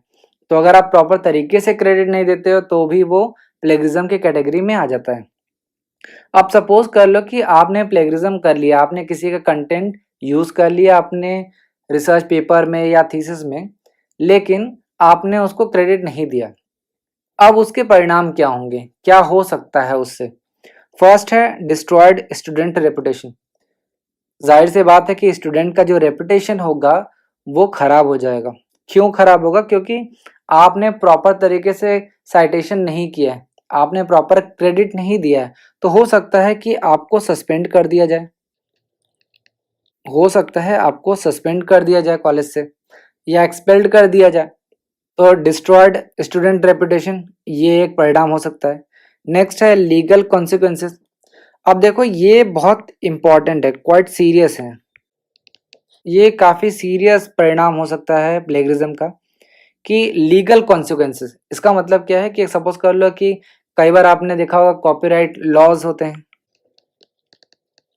कॉपीराइट लॉज, आपने किसी राइटर है उसका यूज़ कर लिया कंटेंट, तो लीगल कॉन्सिक्वेंसेस हो सकता है कि आपके ऊपर केस हो जाए। तो ये सब सारी चीज़ें भी हो सकती हैं। नेक्स्ट है मॉनेटरी कॉन्सिक्वेंसेस। ये थोड़ा कॉमन नहीं है, हालांकि हो भी सकता है। कई बार आपने किसी भी राइटर का जो कंटेंट है वो यूज़ कर लिया और हो सकता है बदले में जो भी ऑथर है वो आपसे पैसे की मांग करें कि आप मुझे कंपनसेट करो। जैसे यूट्यूब में क्या है, किसी का आपने देखा होगा कि बहुत सारे वीडियोस में म्यूज़िक यूज़ किया जाता है और कई बार वो मूवीज़ का या किसी एल्बम का होता है, तो आपको पैसे देने होते हैं उसके बदले में। इसी तरीके से प्लेगरिज्म में भी होता है कि अगर आपने किसी का कंटेंट यूज़ कर लिया तो जो भी ऑथर है वो हो सकता है कि आपसे पैसे की मांग करें, मॉनेटरी एक तरीके से बेनिफिट वो लेने की कोशिश कर सकता है। तो ये भी एक परिणाम है। नेक्स्ट है डिस्ट्रॉयड एकेडमिक रेपुटेशन। ये देखिए आप सभी के लिए बहुत इंपॉर्टेंट है जो पीएचडी करने वाले हैं या पीएचडी कर रहे हैं। डिस्ट्रॉयड एकेडमिक रेपुटेशन का क्या मतलब है कि हो सकता है कि आपके ऊपर एक प्लेगरिज्म का एलिगेशन लग जाए और आपका जो एकेडमिक करियर है वो एकदम बर्बाद हो जाए, रुइंड हो जाए। रुइंड का क्या मतलब है कि हो सकता है कि जहाँ भी आप अपना रिसर्च वर्क पब्लिश करना चाहते हैं, आपको उस पब्लिकेशन से या फिर यूनिवर्सिटी से आपको बैन कर दिया जाए, यानी कि अब आप फ्यूचर में अपने रिसर्च वर्क को पब्लिश नहीं कर सकते, ये आपसे फैसिलिटीज़ छीन ली जाए। तो जाहिर सी बात है आपकी एकेडमिक रेपुटेशन ख़राब हो जाएगी, आपका पूरा करियर ख़राब हो सकता है इसके चक्कर में। तो एक तरीके से एकेडमिक करियर भी प्लेगरिज्म पे डिपेंडेंट है। तो जो लोग भी रिसर्च पेपर लिख रहे हैं या फिर थीसिस लिख रहे हैं तो अपनी क्रिएटिविटी का इस्तेमाल करें, अपने हार्डवर्क का इस्तेमाल करें और कॉपी पेस्ट सिर्फ ना करें। तो अब आंसर पे आते हैं। तो ये चारों जो ऑप्शन हैं वो एक कॉन्सिक्वेंसेस है of plagiarism. Destroyed student reputation ये होता है, लीगल कॉन्सिक्वेंसेस भी हो सकता है, मॉनेटरी कॉन्सिक्वेंसेस भी हो सकता है, डिस्ट्रॉयड एकेडमिक रेपुटेशन या करियर ये भी हो सकता है। तो यहाँ पे करेक्ट आंसर हो जाएगा D, all of the above. First question कह रहा है type 1 error is also known as. आपको बताना है कि टाइप 1 एरर को और किस नाम से जाना जाता है। ऑप्शंस पढ़ देता हूं मैं। क्या ये फॉल्स पॉजिटिव है, क्या ये फॉल्स नेगेटिव है, क्या ये डबल नेगेटिव है या फिर पॉजिटिव नेगेटिव है। कमेंट बॉक्स में इस क्वेश्चन को अटेम्प्ट करिए, तब तक मैं आपको एक्सप्लेनेशन प्रोवाइड कराता हूँ। देखिए, आपको एरर से रिलेटेड जो भी क्वेश्चन है वो अगर आप ये डायग्राम को अच्छी तरीके से समझ लेते हो तो आप टाइप 1 एरर और टाइप 2 एरर को अच्छी तरीके से समझ लोगे। देखिए, सबसे पहले आपको ये डायग्राम अच्छी तरीके से पता होना चाहिए कि इसमें क्या चीज़ कहाँ पे लिखी गई है और उसका क्या मतलब है। तो अगर आपने ये डायग्राम अभी तक नहीं बनाया है तो जहाँ भी आप पढ़ते हो वहाँ पे इस डायग्राम को बना के स्टिक कर लो और रोज़ एक बार रिवाइज करो, तो टाइप 1 और टाइप 2 एरर से रिलेटेड जो भी आपकी प्रॉब्लम है वो सॉल्व हो जाएगी। तो यहाँ पे दो चीज़ें आपको समझनी है। पहला, एक्चुअल सिचुएशन, यानी कि नल हाइपोथेसिस जो है वो फॉल्स है या ट्रू है। जैसे यहाँ पे लिखा है नल हाइपोथेसिस फॉल्स है और नीचे लिखा है नल हाइपोथेसिस ट्रू है। तो आपको एक्चुअल सिचुएशन पता होना चाहिए। और दूसरा, डिसीजन टेकन। जो भी रिसर्चर है, इस केस में आप अपने आप को रिसर्चर मान सकते हैं और आप ये सोचो कि आपने क्या डिसीजन लिया है। क्या आपने नल हाइपोथेसिस को रिजेक्ट किया है या फिर आपने एक्सेप्ट किया है। या तो आप नल हाइपोथेसिस को एक्सेप्ट करोगे या तो रिजेक्ट करोगे। यहाँ पे ध्यान रखना कि मैंने लिखा है fail to reject. Fail to reject का क्या मतलब है, आपने रिजेक्ट नहीं किया है। रिजेक्ट नहीं किया है इसका क्या मतलब है कि आपने नल हाइपोथेसिस को एक्सेप्ट कर लिया है। तो सबसे पहले बात करते हैं टाइप 1 एरर की कि टाइप 1 एरर क्या है। टाइप 1 एरर तब होता है जब आप नल हाइपोथेसिस को रिजेक्ट कर देते हो व्हेन इट इज ट्रू। यहाँ पे मैंने लिखा भी है कि rejecting a null hypothesis when it is true, तो उससे हम टाइप 1 एरर कहते हैं। अब टाइप 1 एरर को अलग अलग नामों से जानते हैं, जैसे अल्फा, या फिर इसे हम जानते हैं प्रोड्यूसर एरर, प्रोड्यूसर एरर, या फिर प्रोड्यूसर रिस्क। ये दो अलग अलग नाम हैं। या फिर इसे हम जानते हैं लेवल ऑफ सिग्निफिकेंस के नाम से, लेवल ऑफ सिग्निफिकेंस, या फिर इसे हम फॉल्स पॉजिटिव के नाम से जानते हैं। ठीक है, तो टाइप 1 एरर क्या होता है, जब आप नल हाइपोथेसिस को रिजेक्ट कर देते हो व्हेन इट इज ट्रू, तो इसे हम कहते हैं टाइप 1 एरर। और टाइप 1 एरर को अलग अलग नामों से जानते हैं, जैसे प्रोड्यूसर्स एरर या प्रोड्यूसर रिस्क या फिर लेवल ऑफ सिग्निफिकेंस या फिर फॉल्स पॉजिटिव या फिर एरर ऑफ फर्स्ट काइंड। यहाँ पे मैं लिख दे रहा हूँ एरर ऑफ फर्स्ट काइंड। ये सारी चीज़ें आप अपने कॉपी में नोट बनाते चलो, क्योंकि जब 100-50 लेक्चर हो जाएंगे तो आप रिवाइज नहीं कर पाओगे। तो अपनी नोट्स को बनाते चलो ताकि बाद में आप आराम से रिवाइज कर सको। अब बात करते हैं टाइप 2 एरर की। तो टाइप 2 एरर कब होता है, जब आप नल हाइपोथेसिस को एक्सेप्ट कर लेते हो व्हेन इट इज फॉल्स, या फिर ये कह सकते हैं कि when you fail to reject null hypothesis when it is false, it is called type 2 error. अब टाइप 2 एरर को हम बीटा से डिनोट करते हैं।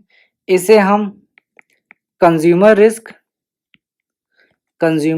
या फिर कंज्यूमर एरर इस नाम से भी जानते हैं। इसे हम error of second kind, error of second kind,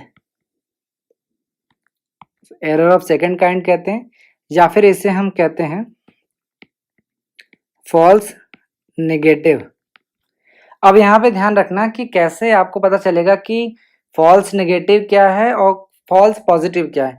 इसको याद रखने का सिंपल तरीका है कि देखिए फॉल्स तो दोनों में है क्योंकि आप एरर कर रहे हो। फॉल्स का क्या मतलब है, एरर, यानी आप गलती कर रहे हो। पॉजिटिव का क्या मतलब है कि नल हाइपोथेसिस आपका पॉजिटिव है। यहाँ पे आप देखो, यहाँ पे आप सिंपली ये याद रखो कि ट्रू का क्या मतलब है, पॉजिटिव, और फॉल्स का क्या मतलब है, नेगेटिव। तो rejecting a null hypothesis when it is true, तो ये टाइप 1 एरर है। इसका क्या मतलब है कि फॉल्स तो है ही क्योंकि एरर है, और पॉजिटिव है, इसका क्या मतलब है कि ये नल हाइपोथेसिस आपका ट्रू है। ठीक है। और टाइप 2 एरर को हम क्या बोलते हैं, फॉल्स नेगेटिव। फॉल्स क्यों बोलते हैं, क्योंकि वो एरर है, और नेगेटिव क्यों बोलते हैं, क्योंकि आपका जो नल हाइपोथेसिस है वो फॉल्स है। ठीक है, तो ये टाइप 1 एरर हो गया और टाइप 2 एरर हो गया। अब बात करते हैं करेक्ट डिसीजन की। जब आप करेक्ट डिसीजन लेते हो, जब आप नल हाइपोथेसिस को रिजेक्ट कर देते हो व्हेन इट इज फॉल्स, तो इसे हम बोलेंगे कि आपने करेक्ट डिसीजन लिया है। इसे हम बोलते हैं 1 माइनस बीटा, या फिर इसे हम बोलते हैं power of test, power of test, या फिर इसे हम स्टैटिस्टिकल पावर भी कहते हैं। अब दूसरी करेक्ट डिसीजन की बात करते हैं। जब आप एक्सेप्ट कर लेते हो नल हाइपोथेसिस को व्हेन इट इज ट्रू, तो इसे हम करेक्ट डिसीजन कहते हैं। इसे हम लेवल ऑफ कॉन्फिडेंस भी कहते हैं। इसे हम लेवल ऑफ कॉन्फिडेंस भी कहते हैं। तो उम्मीद है कि आपको टाइप 1 एरर और टाइप 2 एरर से रिलेटेड सारे डाउट क्लियर हो गए होंगे। अब वापस से क्वेश्चन पे आते हैं। तो क्वेश्चन पूछ रहा था कि टाइप 1 एरर को किस नाम से जानते हैं। देखिए, कोई डबल नेगेटिव या फिर पॉजिटिव नेगेटिव जैसा टाइप 1 और टाइप 2 एरर में कुछ नहीं होता है। फॉल्स पॉजिटिव का क्या मतलब है, ये कि ये है टाइप 1 एरर, और फॉल्स नेगेटिव का क्या मतलब है, ये है टाइप 2 एरर। ठीक है, तो यहाँ पे पूछा है कि टाइप 1 एरर को क्या बोलते हैं, तो इसे बोलते हैं फॉल्स पॉजिटिव। तो फर्स्ट का करेक्ट आंसर हो जाएगा ए। अब आइए नेक्स्ट क्वेश्चन देखते हैं। सुप्रिया गुप्ता, जो कि हमारी एक सब्सक्राइबर भी हैं, उनका नाम हमने यूज किया है इस क्वेश्चन में।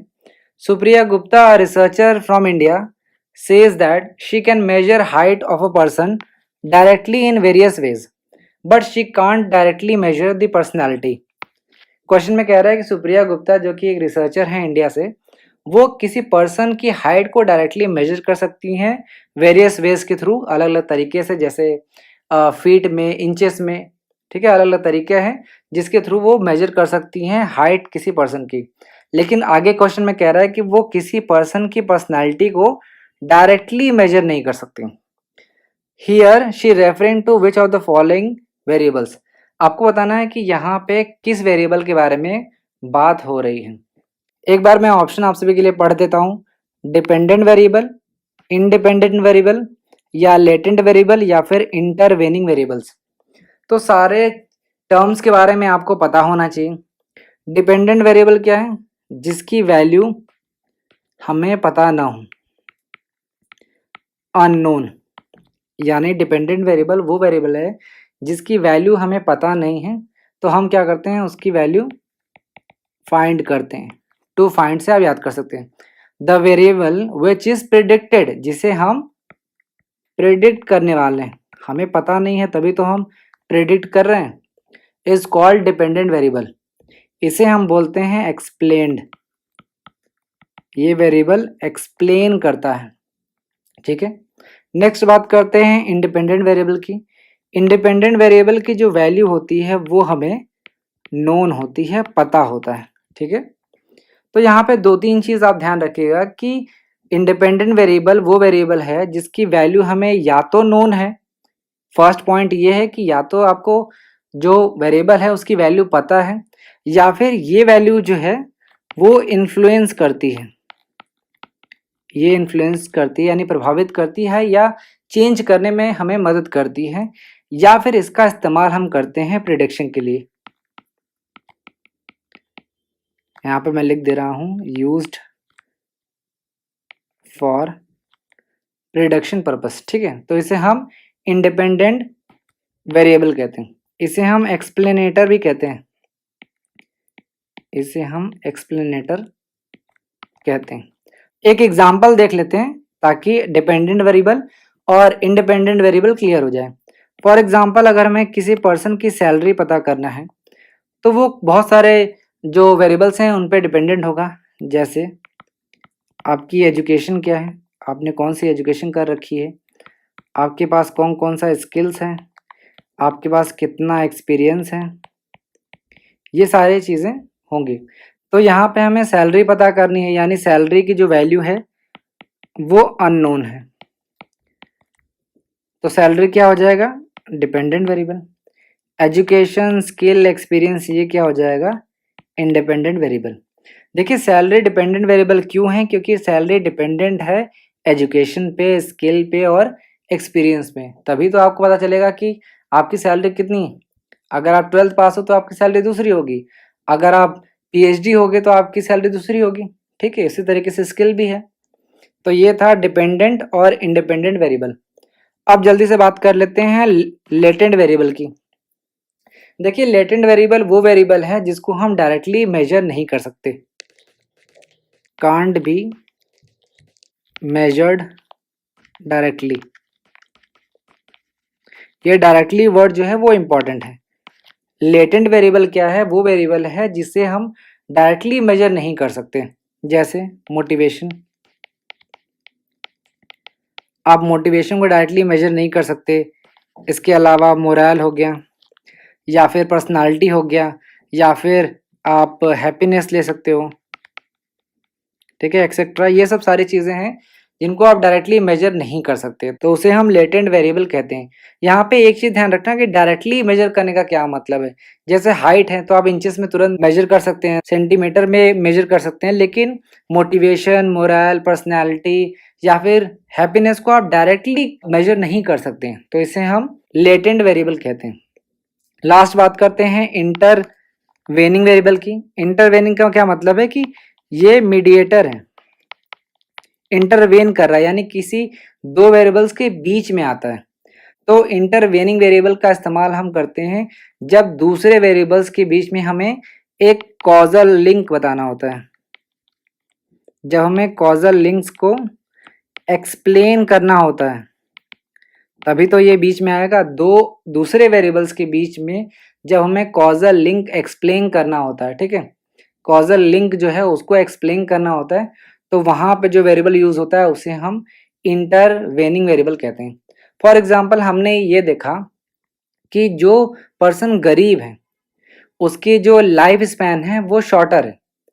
मतलब हमने एक रिसर्च किया और हमें ये पता चल गया कि जो गरीब लोग हैं वो कम साल तक जिंदा रहते हैं, यानी उनकी लाइफ एक्सपेक्टेंसी बहुत ज़्यादा नहीं है। तो क्या कारण है, सपोज कर लेते हैं कि हमने ये देखा कि पावर्टी और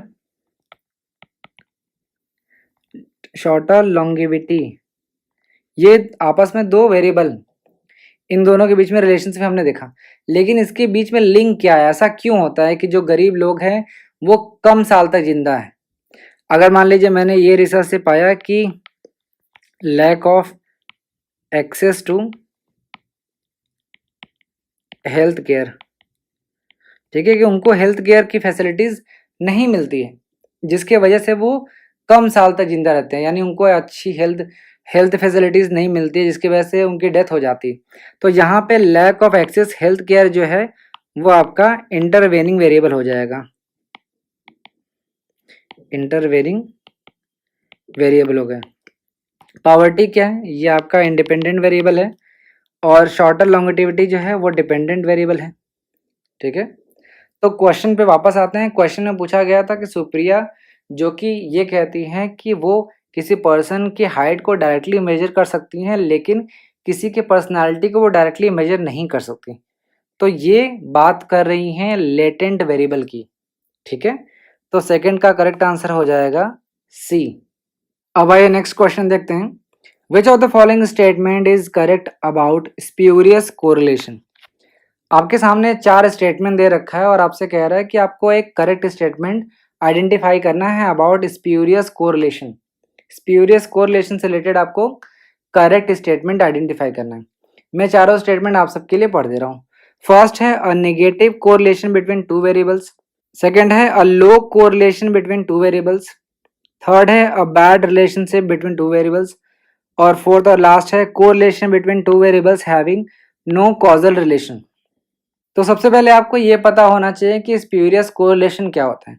तो कोरिलेशन वाले वीडियो में मैंने आपको बताया था कि जब दो वेरिएबल्स के बीच में रिलेशनशिप स्टैब्लिश किया जाता है तो उसे हम कोरिलेशन कहते हैं। जैसे ज़्यादा बारिश होगी तो ज़्यादा एग्रीकल्चर प्रोडक्शन होगा। तो यहाँ पे स्प्यूरियस कोरिलेशन का क्या मतलब है? स्प्यूरियस का क्या मतलब होता है? फेक। फेक का क्या मतलब है? Which is not real. ठीक है, विच इज नॉट रियल, जो रियल में न हो।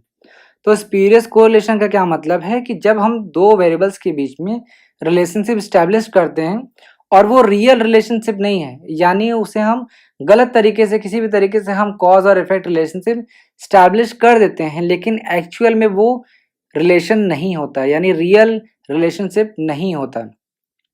इसका क्या मतलब है कि जब हम दो वेरिएबल्स के बीच में कोई कनेक्शन फाइंड कर लेते हैं तो देखने में तो वो रियल लगता है, बट एक्चुअली में वो रियल नहीं होता है। तो इस तरीके के रिलेशनशिप को हम स्प्यूरियस कोरिलेशन कहते हैं। फॉर एग्जाम्पल, एक एग्जाम्पल लेते हैं। Number of astronaut dying in space craft is directly correlated to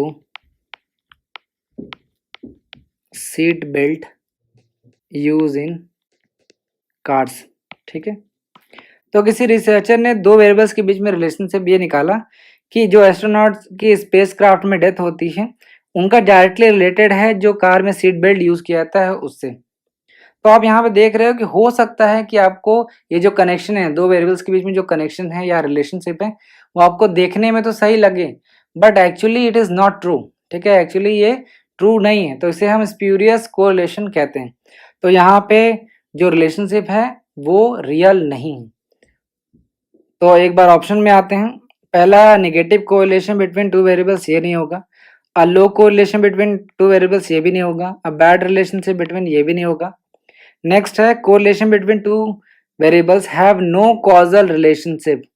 ठीक है, कोई भी कॉजल रिलेशनशिप नहीं होता है, फेक रिलेशनशिप होता है। तो यहाँ पे करेक्ट आंसर हो जाएगा 3 का डी। उम्मीद है आपको स्प्यूरियस कोरिलेशन समझ में आया होगा। अब आइए नेक्स्ट क्वेश्चन देखते हैं। From the list given below identify those which are called probability sampling procedures. आपके सामने कुछ लिस्ट दे रखा है, जैसे simple random sampling, dimensional sampling, snowball sampling, quota sampling, stratified sampling. आपको बताना है कि इनमें से कौन, जो लिस्ट है लिस्ट में से आपको बताना है कि कौन सा प्रोबेबिलिटी सैम्पलिंग का टेक्निक है। एक बार ऑप्शन देख लेते हैं। First, second and fifth, second, fourth and fifth, second, third and fifth, या फर्स्ट एंड फिफ्थ। देखिए, मैं जो प्रोबेबिलिटी सैम्पलिंग है या नॉन प्रोबेबिलिटी सैम्पलिंग है उस पर पहले ही मैंने एक वीडियो बना लिया है इन डेप्थ, तो यहाँ पे मैं बहुत ज़्यादा डिटेल में आपको एक्सप्लेन नहीं कर पाऊँगा। तो अगर आप प्रोबेबिलिटी या नॉन प्रोबेबिलिटी सैम्पलिंग टेक्निक पढ़ना चाहते हैं तो आप आई बटन पे क्लिक करके देख सकते हैं, या डिस्क्रिप्शन में भी आपको उसका लिंक मिल जाएगा। तो एक बार मैं सारी चीज़ों को समझा देता हूँ। सबसे पहले आपको ये पता होना चाहिए कि what is probability sampling. Probability sampling का मतलब सिर्फ इतना होता है कि जो भी सैंपल हम लेना चाहते हैं उसमें जितने भी एलिमेंट है उनका 100% चांस होना चाहिए of getting selected in the sample. तो प्रोबेबिलिटी सैम्पलिंग वो सैम्पलिंग टेक्निक है जिसमें हर एक एलिमेंट को 100% चांस मिलता है of getting selected in the sample. ठीक है, जैसे आप लॉटरी का गेम देखो, तो जितने लोग भी लॉटरी खरीदते हैं सभी का चांस है जीतने का, कोई भी जीत सकता है। ठीक है, तो इसे हम प्रोबेबिलिटी सैम्पलिंग कहते हैं। आप जानते हैं ये कौन सा प्रोबेबिलिटी सैम्पलिंग है? देखिए, सिंपल रैंडम सैम्पलिंग जो है वो प्रोबेबिलिटी सैम्पलिंग का एक दूसरा नाम है। यानी लॉटरी आप लिख सकते हो, लॉटरी भी एक क्या है, एक प्रोबेबिलिटी सैम्पलिंग है जिसमें रैंडमली कोई एक जो लॉटरी है वो पिक कर ली जाती है, कोई एक पर्टिकुलर नंबर जो है वो रैंडमली पिक कर ली जाती है, और यहाँ पे सभी जो आइटम है या फिर जो भी एलिमेंट है उनका 100% चांस होता है of getting selected in the sample. Next है स्ट्रेटिफाइड सैम्पलिंग। स्ट्रेटिफाइड सैम्पलिंग क्या है? ये भी एक प्रोबेबिलिटी सैम्पलिंग का एग्जांपल है। मैं यहाँ पे आपको ये बता देता हूँ कि स्ट्रेटिफाइड सैम्पलिंग कब यूज़ करते हैं। जब आपका पॉपुलेशन जो है, जब आपका पॉपुलेशन होता है, जब आपका पॉपुलेशन हेट्रोजीनस होता है तो हम वहाँ पे स्ट्रेटिफाइड सैंपल का इस्तेमाल करते हैं और हम एक स्मॉल स्ट्राटा बना लेते हैं। स्ट्राटा का क्या मतलब है? एक ग्रुप बना लेते हैं और ये जो ग्रुप है वो होगा होमोजीनस।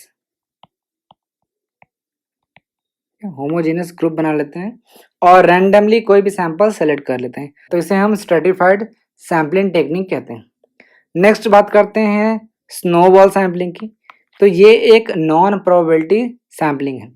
नॉन प्रोबेबिलिटी सैम्पलिंग का क्या मतलब है कि यहाँ पे हर एक एलिमेंट को, हर एक आइटम को 100% चांस नहीं मिलता है of getting selected in the sample. यहाँ पे हम ये देखते हैं कि बायसनेस होती है, बायस होता है, जो रिसर्चर होता है वो अपने पसंद से सैंपल सेलेक्ट करता है। तो स्नोबॉल सैम्पलिंग कब यूज़ करते हैं? जब क्रिटिकल सिचुएशन होता है या फिर कभी रेयर केसेस होते हैं, जैसे ड्रग्स। अब हमें ड्रग्स जो लोग कंज्यूम कर रहे हैं उनका सैंपल लेना है, तो क्या मैं बाहर जाऊंगा और किसी को भी सैंपल लेके सेलेक्ट कर लूँगा? जाहिर सी बात है, ड्रग्स लेने वाले कम होंगे या अधिक होंगे तो वो आसानी से आपको नहीं मिलेंगे। तो मैं क्या करूँगा कि मैं स्नोबॉल सैम्पलिंग टेक्निक का इस्तेमाल करूँगा। स्नोबॉल का क्या मतलब है कि जैसे आप एक स्नो को, बर्फ़ को, जैसे हिमाचल या आप जम्मू जाओ, कश्मीर जाओ, तो वहाँ पे आप बर्फ़ मिलते हैं, बर्फ़ मिलता है तो आपने देखा होगा मूवीज़ में कि वो बर्फ़ को एक गोले के रूप में इकट्ठा करके एक दूसरे पे फेंकते हैं। तो अगर आप एक स्नो को रोल करते हो, ठीक है, गोला बना के अगर ज़मीन पर रोल करते हो, तो ज़मीन से जो भी चीज़ें उसमें लगी होती हैं, मिट्टी या जो भी चीज़ें हैं, वो उसको रोल करके आगे चला जाता है। तो स्नोबॉल सैम्पलिंग में हम क्या करते हैं कि हाँ, सबसे पहले हम एक रिस्पोंडेंट को सेलेक्ट कर लेते हैं और उससे बोलते हैं कि हमें नेक्स्ट रिस्पोंडेंट को मिलवा दो। इसी तरीके से आगे हम मिलते रहते हैं। इसे हम रेफरल सैम्पलिंग भी कहते हैं। ये एक नॉन प्रोबेबिलिटी सैम्पलिंग का एग्जाम्पल है, ये चीज़ ध्यान रखिएगा। नेक्स्ट है कोटा सैम्पलिंग। कोटा सैम्पलिंग का क्या मतलब है कि हम यहाँ पे एक फिक्स्ड कोटा कर देते हैं और ऑफ कोर्स कोटा सैम्पलिंग भी एक नॉन प्रोबेबिलिटी सैम्पलिंग है। फॉर एग्जांपल मुझे 100 लोगों का सैंपल लेना है, ठीक है, और हमने एक कोटा फिक्स कर दिया कि 50% जो है वो मेल का डेटा हम लेंगे और 50% जो है वो फीमेल का डेटा लेंगे। तो इसे हम कोटा सैम्पलिंग कहते हैं। ये एक नॉन प्रोबेबिलिटी सैम्पलिंग का एग्जाम्पल। आपको डाउट अगर हुआ होगा तो वो हुआ होगा डायमेंशनल सैम्पलिंग। तो डायमेंशनल सैम्पलिंग जो है वो नॉन प्रोबेबिलिटी सैम्पलिंग है। एक बार फिर मैं आपको बता दे रहा हूँ, आप नोट कर लीजिएगा। डायमेंशनल सैम्पलिंग जो है वो एक नॉन प्रोबेबिलिटी सैम्पलिंग है। इसे हम बोलते हैं, ये एक एक्सटेंशन है ऑफ कोटा सैम्पलिंग। ध्यान से सुनो, डायमेंशनल सैम्पलिंग को हम एक्सटेंशन कहते हैं ऑफ कोटा सैम्पलिंग, ठीक है। अब कोटा सैम्पलिंग में क्या होता है कि हमने एक कोटा फिक्स कर लिया, जैसे मैंने अभी बताया कि 100 लोगों का सैंपल लेना है, 50 मैंने मेल का ले लिया, 50 मैंने फीमेल का डेटा ले लिया। लेकिन डायमेंशनल सैम्पलिंग टेक्निक में क्या होता है कि हम सारे डायमेंशंस को कवर करते हैं। फॉर एग्जांपल, अगर मान लेते हैं कि मुझे 100 लोगों का डेटा लेना है, सपोज कर लो कि आप एक रिसर्चर हो और आपको 100 लोगों का डेटा लेना है, ठीक है, एज अ सैंपल, और आपने कुछ कैरेक्टरिस्टिक्स बना लिए। यहाँ पे एक चीज़ ध्यान रखना डायमेंशनल सैम्पलिंग में कि जो भी हमने कैरेक्टरिस्टिक्स बनाए हैं, हम ये कोशिश करेंगे कि हर कैरेक्टरिस्टिक्स में से एटलीस्ट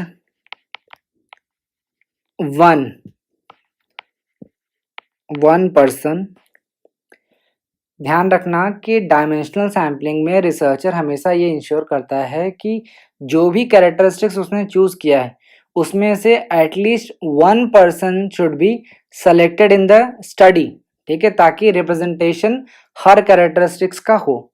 फॉर एग्जांपल, कोई रिसर्चर कुछ कैरेक्टरिस्टिक्स को आइडेंटिफाई कर लेता है, जैसे जेंडर। अब जेंडर में आप जानते हैं कि मेल हो सकता है, फीमेल हो सकता है और अदर जेंडर, ठीक है। तो हमें हर एक जेंडर से, चाहे वो मेल हो, कम से कम एक लेना होगा रिप्रेजेंटेशन के लिए। फीमेल में भी एक लेना होगा, अदर जेंडर में भी हमें कम से कम एक पर्सन को तो सेलेक्ट करना होगा हमारे स्टडी के लिए, ताकि जो भी हमने कैरेक्टरिस्टिक्स सेलेक्ट किया है उसका रिप्रेजेंटेशन हो। इसी तरीके से हम कुछ और भी कैरेक्टरिस्टिक्स ले सकते हैं, जैसे एज हो गया, इनकम हो गया, एजुकेशन हो गया, ये अलग अलग हमने कैरेक्टरिस्टिक्स ले लिए। तो सपोज कर लेते हैं इनकम के बेसिस पे भी ले लिया, तो हमें लो इनकम, मीडियम इनकम और हाई इनकम में से कम एक एक पर्सन को लेना होगा अपने स्टडी के लिए। डायमेंशनल सैम्पलिंग का क्या मतलब है कि हम हर एक डायमेंशन को कवर कर रहे हैं, और ये एक एक्सटेंशन है कोटा सैम्पलिंग का। उम्मीद है आपको डायमेंशनल सैम्पलिंग समझ में आया होगा। तो क्वेश्चन में आपसे पूछा था कि कौन सा प्रोबेबिलिटी सैम्पलिंग टेक्निक का एग्जाम्पल है, तो सिंपल रैंडम सैम्पलिंग और स्ट्रेटिफाइड सैम्पलिंग जो है वो प्रोबेबिलिटी सैम्पलिंग टेक्निक का एग्जाम्पल है। तो करेक्ट आंसर हो जाएगा फोर्थ का D, first and fifth only. अब आइए आज का लास्ट क्वेश्चन देखते हैं। The value of Karl Pearson's coefficient of correlation can be. Question में आपसे पूछ रहा है कि कार्ल पियर्सन का कोरिलेशन कोएफिशिएंट के वैल्यू क्या हो सकता है। एक बार ऑप्शन देख लेते हैं, +-1, +-2, +-0.5 या फिर 0। एक बार ऑप्शंस देख लेते हैं, 1 only, 2 only, 1, 2 and 3 only, 1, 3 and 4 only. तो कार्ल पियर्सन कौन है ये पता होना चाहिए आपको। कार्ल पियर्सन एक फेमस बायोलॉजिस्ट और स्टैटिस्टिशियन है, और इनके कोएफिशिएंट ऑफ कोरिलेशन को डिनोट किया जाता है स्मॉल r से। और जो कार्ल पियर्सन का कोरिलेशन कोएफिशिएंट है ये यूज़ किया जाता है इंटेंसिटी ऑफ कोरिलेशन को मेजर करने के लिए। ये यूज़ किया जाता है इंटेंसिटी ऑफ कोरिलेशन को मेजर करने के लिए, ठीक है। और ये कैलकुलेट किया जाता है on the basis of mean, जिसे हम एक्स बार से डिनोट करते हैं, और स्टैंडर्ड डेविएशन, जिसे हम इस तरीके से डिनोट करते हैं। यहाँ पे ध्यान रखना कि कार्ल पियर्सन का जो कोरिलेशन कोएफिशिएंट है ये बेसिस होता है on mean and standard deviation, यानी मीन और स्टैंडर्ड डेविएशन पे ये बेस्ड है। फॉर्मूला मैं आपको बता देता हूँ, r is equal to summation dx dy upon n into standard deviation of x standard deviation of y, ठीक है। और अगर मान लो क्वेश्चन में कि कोवेरिएंस की वैल्यू गिवन है, सपोज कर लेते हैं कि क्वेश्चन में कोवेरिएंस की जो वैल्यू है वो गिवन है, तब r कैसे निकालेंगे। तो हो जाएगा covariance r is equal to covariance upon standard deviation of x standard deviation of y। तो यहाँ पे दो जो फॉर्मूला दिया गया है ये आपको अच्छी तरीके से आना चाहिए। अब हम वैल्यूज़ की बात करते हैं। तो मैंने आपको बताया था कि कैसे हम वैल्यूज़ को निकालेंगे, ठीक है। यहाँ पे मैं एक 0 मान लेता हूँ, एक लाइन ऊपर खींच लेता हूँ, यहाँ पे 0 मान लेता हूँ। अगर इस 0 से अगर हम लेफ्ट साइड जा रहे हैं तो जो वैल्यू आएगी वो क्या आएगी, नेगेटिव। और इस वैल्यू से अगर हम राइट साइड जा रहे हैं तो जो वैल्यू आएगी वो क्या आएगी, पॉजिटिव। यहाँ पे होता है 1 यानी -1, और यहाँ पे क्या होता है +1, ठीक है। तो सपोज कर लेते हैं कि r की वैल्यू आ गई -1, तो हम इसे क्या कहेंगे, इसे हम कहेंगे परफेक्टली नेगेटिव कोरिलेशन, ठीक है। अगर r की वैल्यू +1 आ गई तो इसे हम क्या बोलेंगे, परफेक्टली पॉजिटिव कोरिलेशन। और अगर r की वैल्यू आ गई 0 तो इसे हम बोलेंगे नो रिलेशन, ठीक है। यहाँ तक आपको समझने में कोई दिक्कत नहीं होगी। अब इसको हम 3 अलग अलग पार्ट्स में बांट देंगे, जैसे 1, 2 और 3, और यहाँ पे +1 तो है ही। तो क्या हो जाएगा 0.25, 0.75, 0.9, और यहाँ पे +1 हो जाएगा। इसी तरीके से नीचे भी करेंगे, यहाँ करेंगे -0.25 और -0.75 और लास्ट में -0.9। तो देखिए जो कार्ल पियर्सन का कोरिलेशन कोएफिशिएंट है उसकी वैल्यू -1 हो सकती है या +1 हो सकती है। तो इसे हम कैसे लिख सकते हैं, प्लस या -1 ये होगा, ठीक है। यहाँ पे 0 है तो 0 भी हो सकता है, ठीक है। अब यहाँ पे देखो क्वेश्चन में लिखा है कि प्लस माइनस 0.5 कैसे होगा। अब देखो इन दोनों के बीच में वैल्यू क्या आएगी, प्लस 0.5 आएगी, ठीक है। और इन दोनों के बीच में क्या होगा, माइनस 0.5 वैल्यू आएगी। यानी कि प्लस माइनस 0.5 वैल्यू आ सकती है, ठीक है। तो इसका क्या मतलब है कि कार्ल पियर्सन का जो कोरिलेशन कोएफिशिएंट है उसकी वैल्यू प्लस माइनस 1 भी हो सकता है, 0 भी हो सकता है, प्लस माइनस 0.5 भी हो सकता है। कभी भी कार्ल पियर्सन के कोरिलेशन कोएफिशिएंट की या फिर कोरिलेशन कोएफिशिएंट की वैल्यू कभी भी प्लस माइनस 2 नहीं हो सकती, प्लस 2 या माइनस 2 नहीं हो सकती। क्यों नहीं हो सकती? क्योंकि मैंने आपको जब कोरिलेशन में पढ़ा रहा था तो मैंने आपको बताया था कि जो कोरिलेशन की वैल्यू आती है वो +1 और -1 के बीच में आती है। या तो +1 आएगी, यहाँ पे और है, ठीक है, OR +1 या -1 के बीच में ही आएगी, इससे ज़्यादा नहीं आ सकती, इससे कम नहीं आ सकती, ठीक है। +1 और -1 के बीच में ही कोरिलेशन कोएफिशिएंट की वैल्यू आएगी। देखिए चाहे मैं कोरिलेशन कोएफिशिएंट बोलूँ चाहे कोएफिशिएंट ऑफ कोरिलेशन बोलूँ, दोनों का मतलब एक ही है। तो यहाँ पे करेक्ट आंसर हो जाएगा 1, 3, 4, यानी कि फिफ्थ का करेक्ट आंसर हो जाएगा डी। अगर आप कोरिलेशन को डिटेल में पढ़ना चाहते हैं तो आप आई बटन पर क्लिक करके देख सकते हैं या डिस्क्रिप्शन में भी आपको उसका लिंक मिल जाएगा, वहाँ से आप डिटेल में कोरिलेशन और रिग्रेशन पढ़ सकते हैं। मैंने डिटेल में कोरिलेशन और रिग्रेशन को एक्सप्लेन किया है। अगर आपको अभी भी कोई डाउट हो या आप कोई टॉपिक सजेस्ट करना चाहते हैं तो आप इस दिए गए नंबर पे हमें व्हाट्सएप पे कांटेक्ट कर सकते हैं।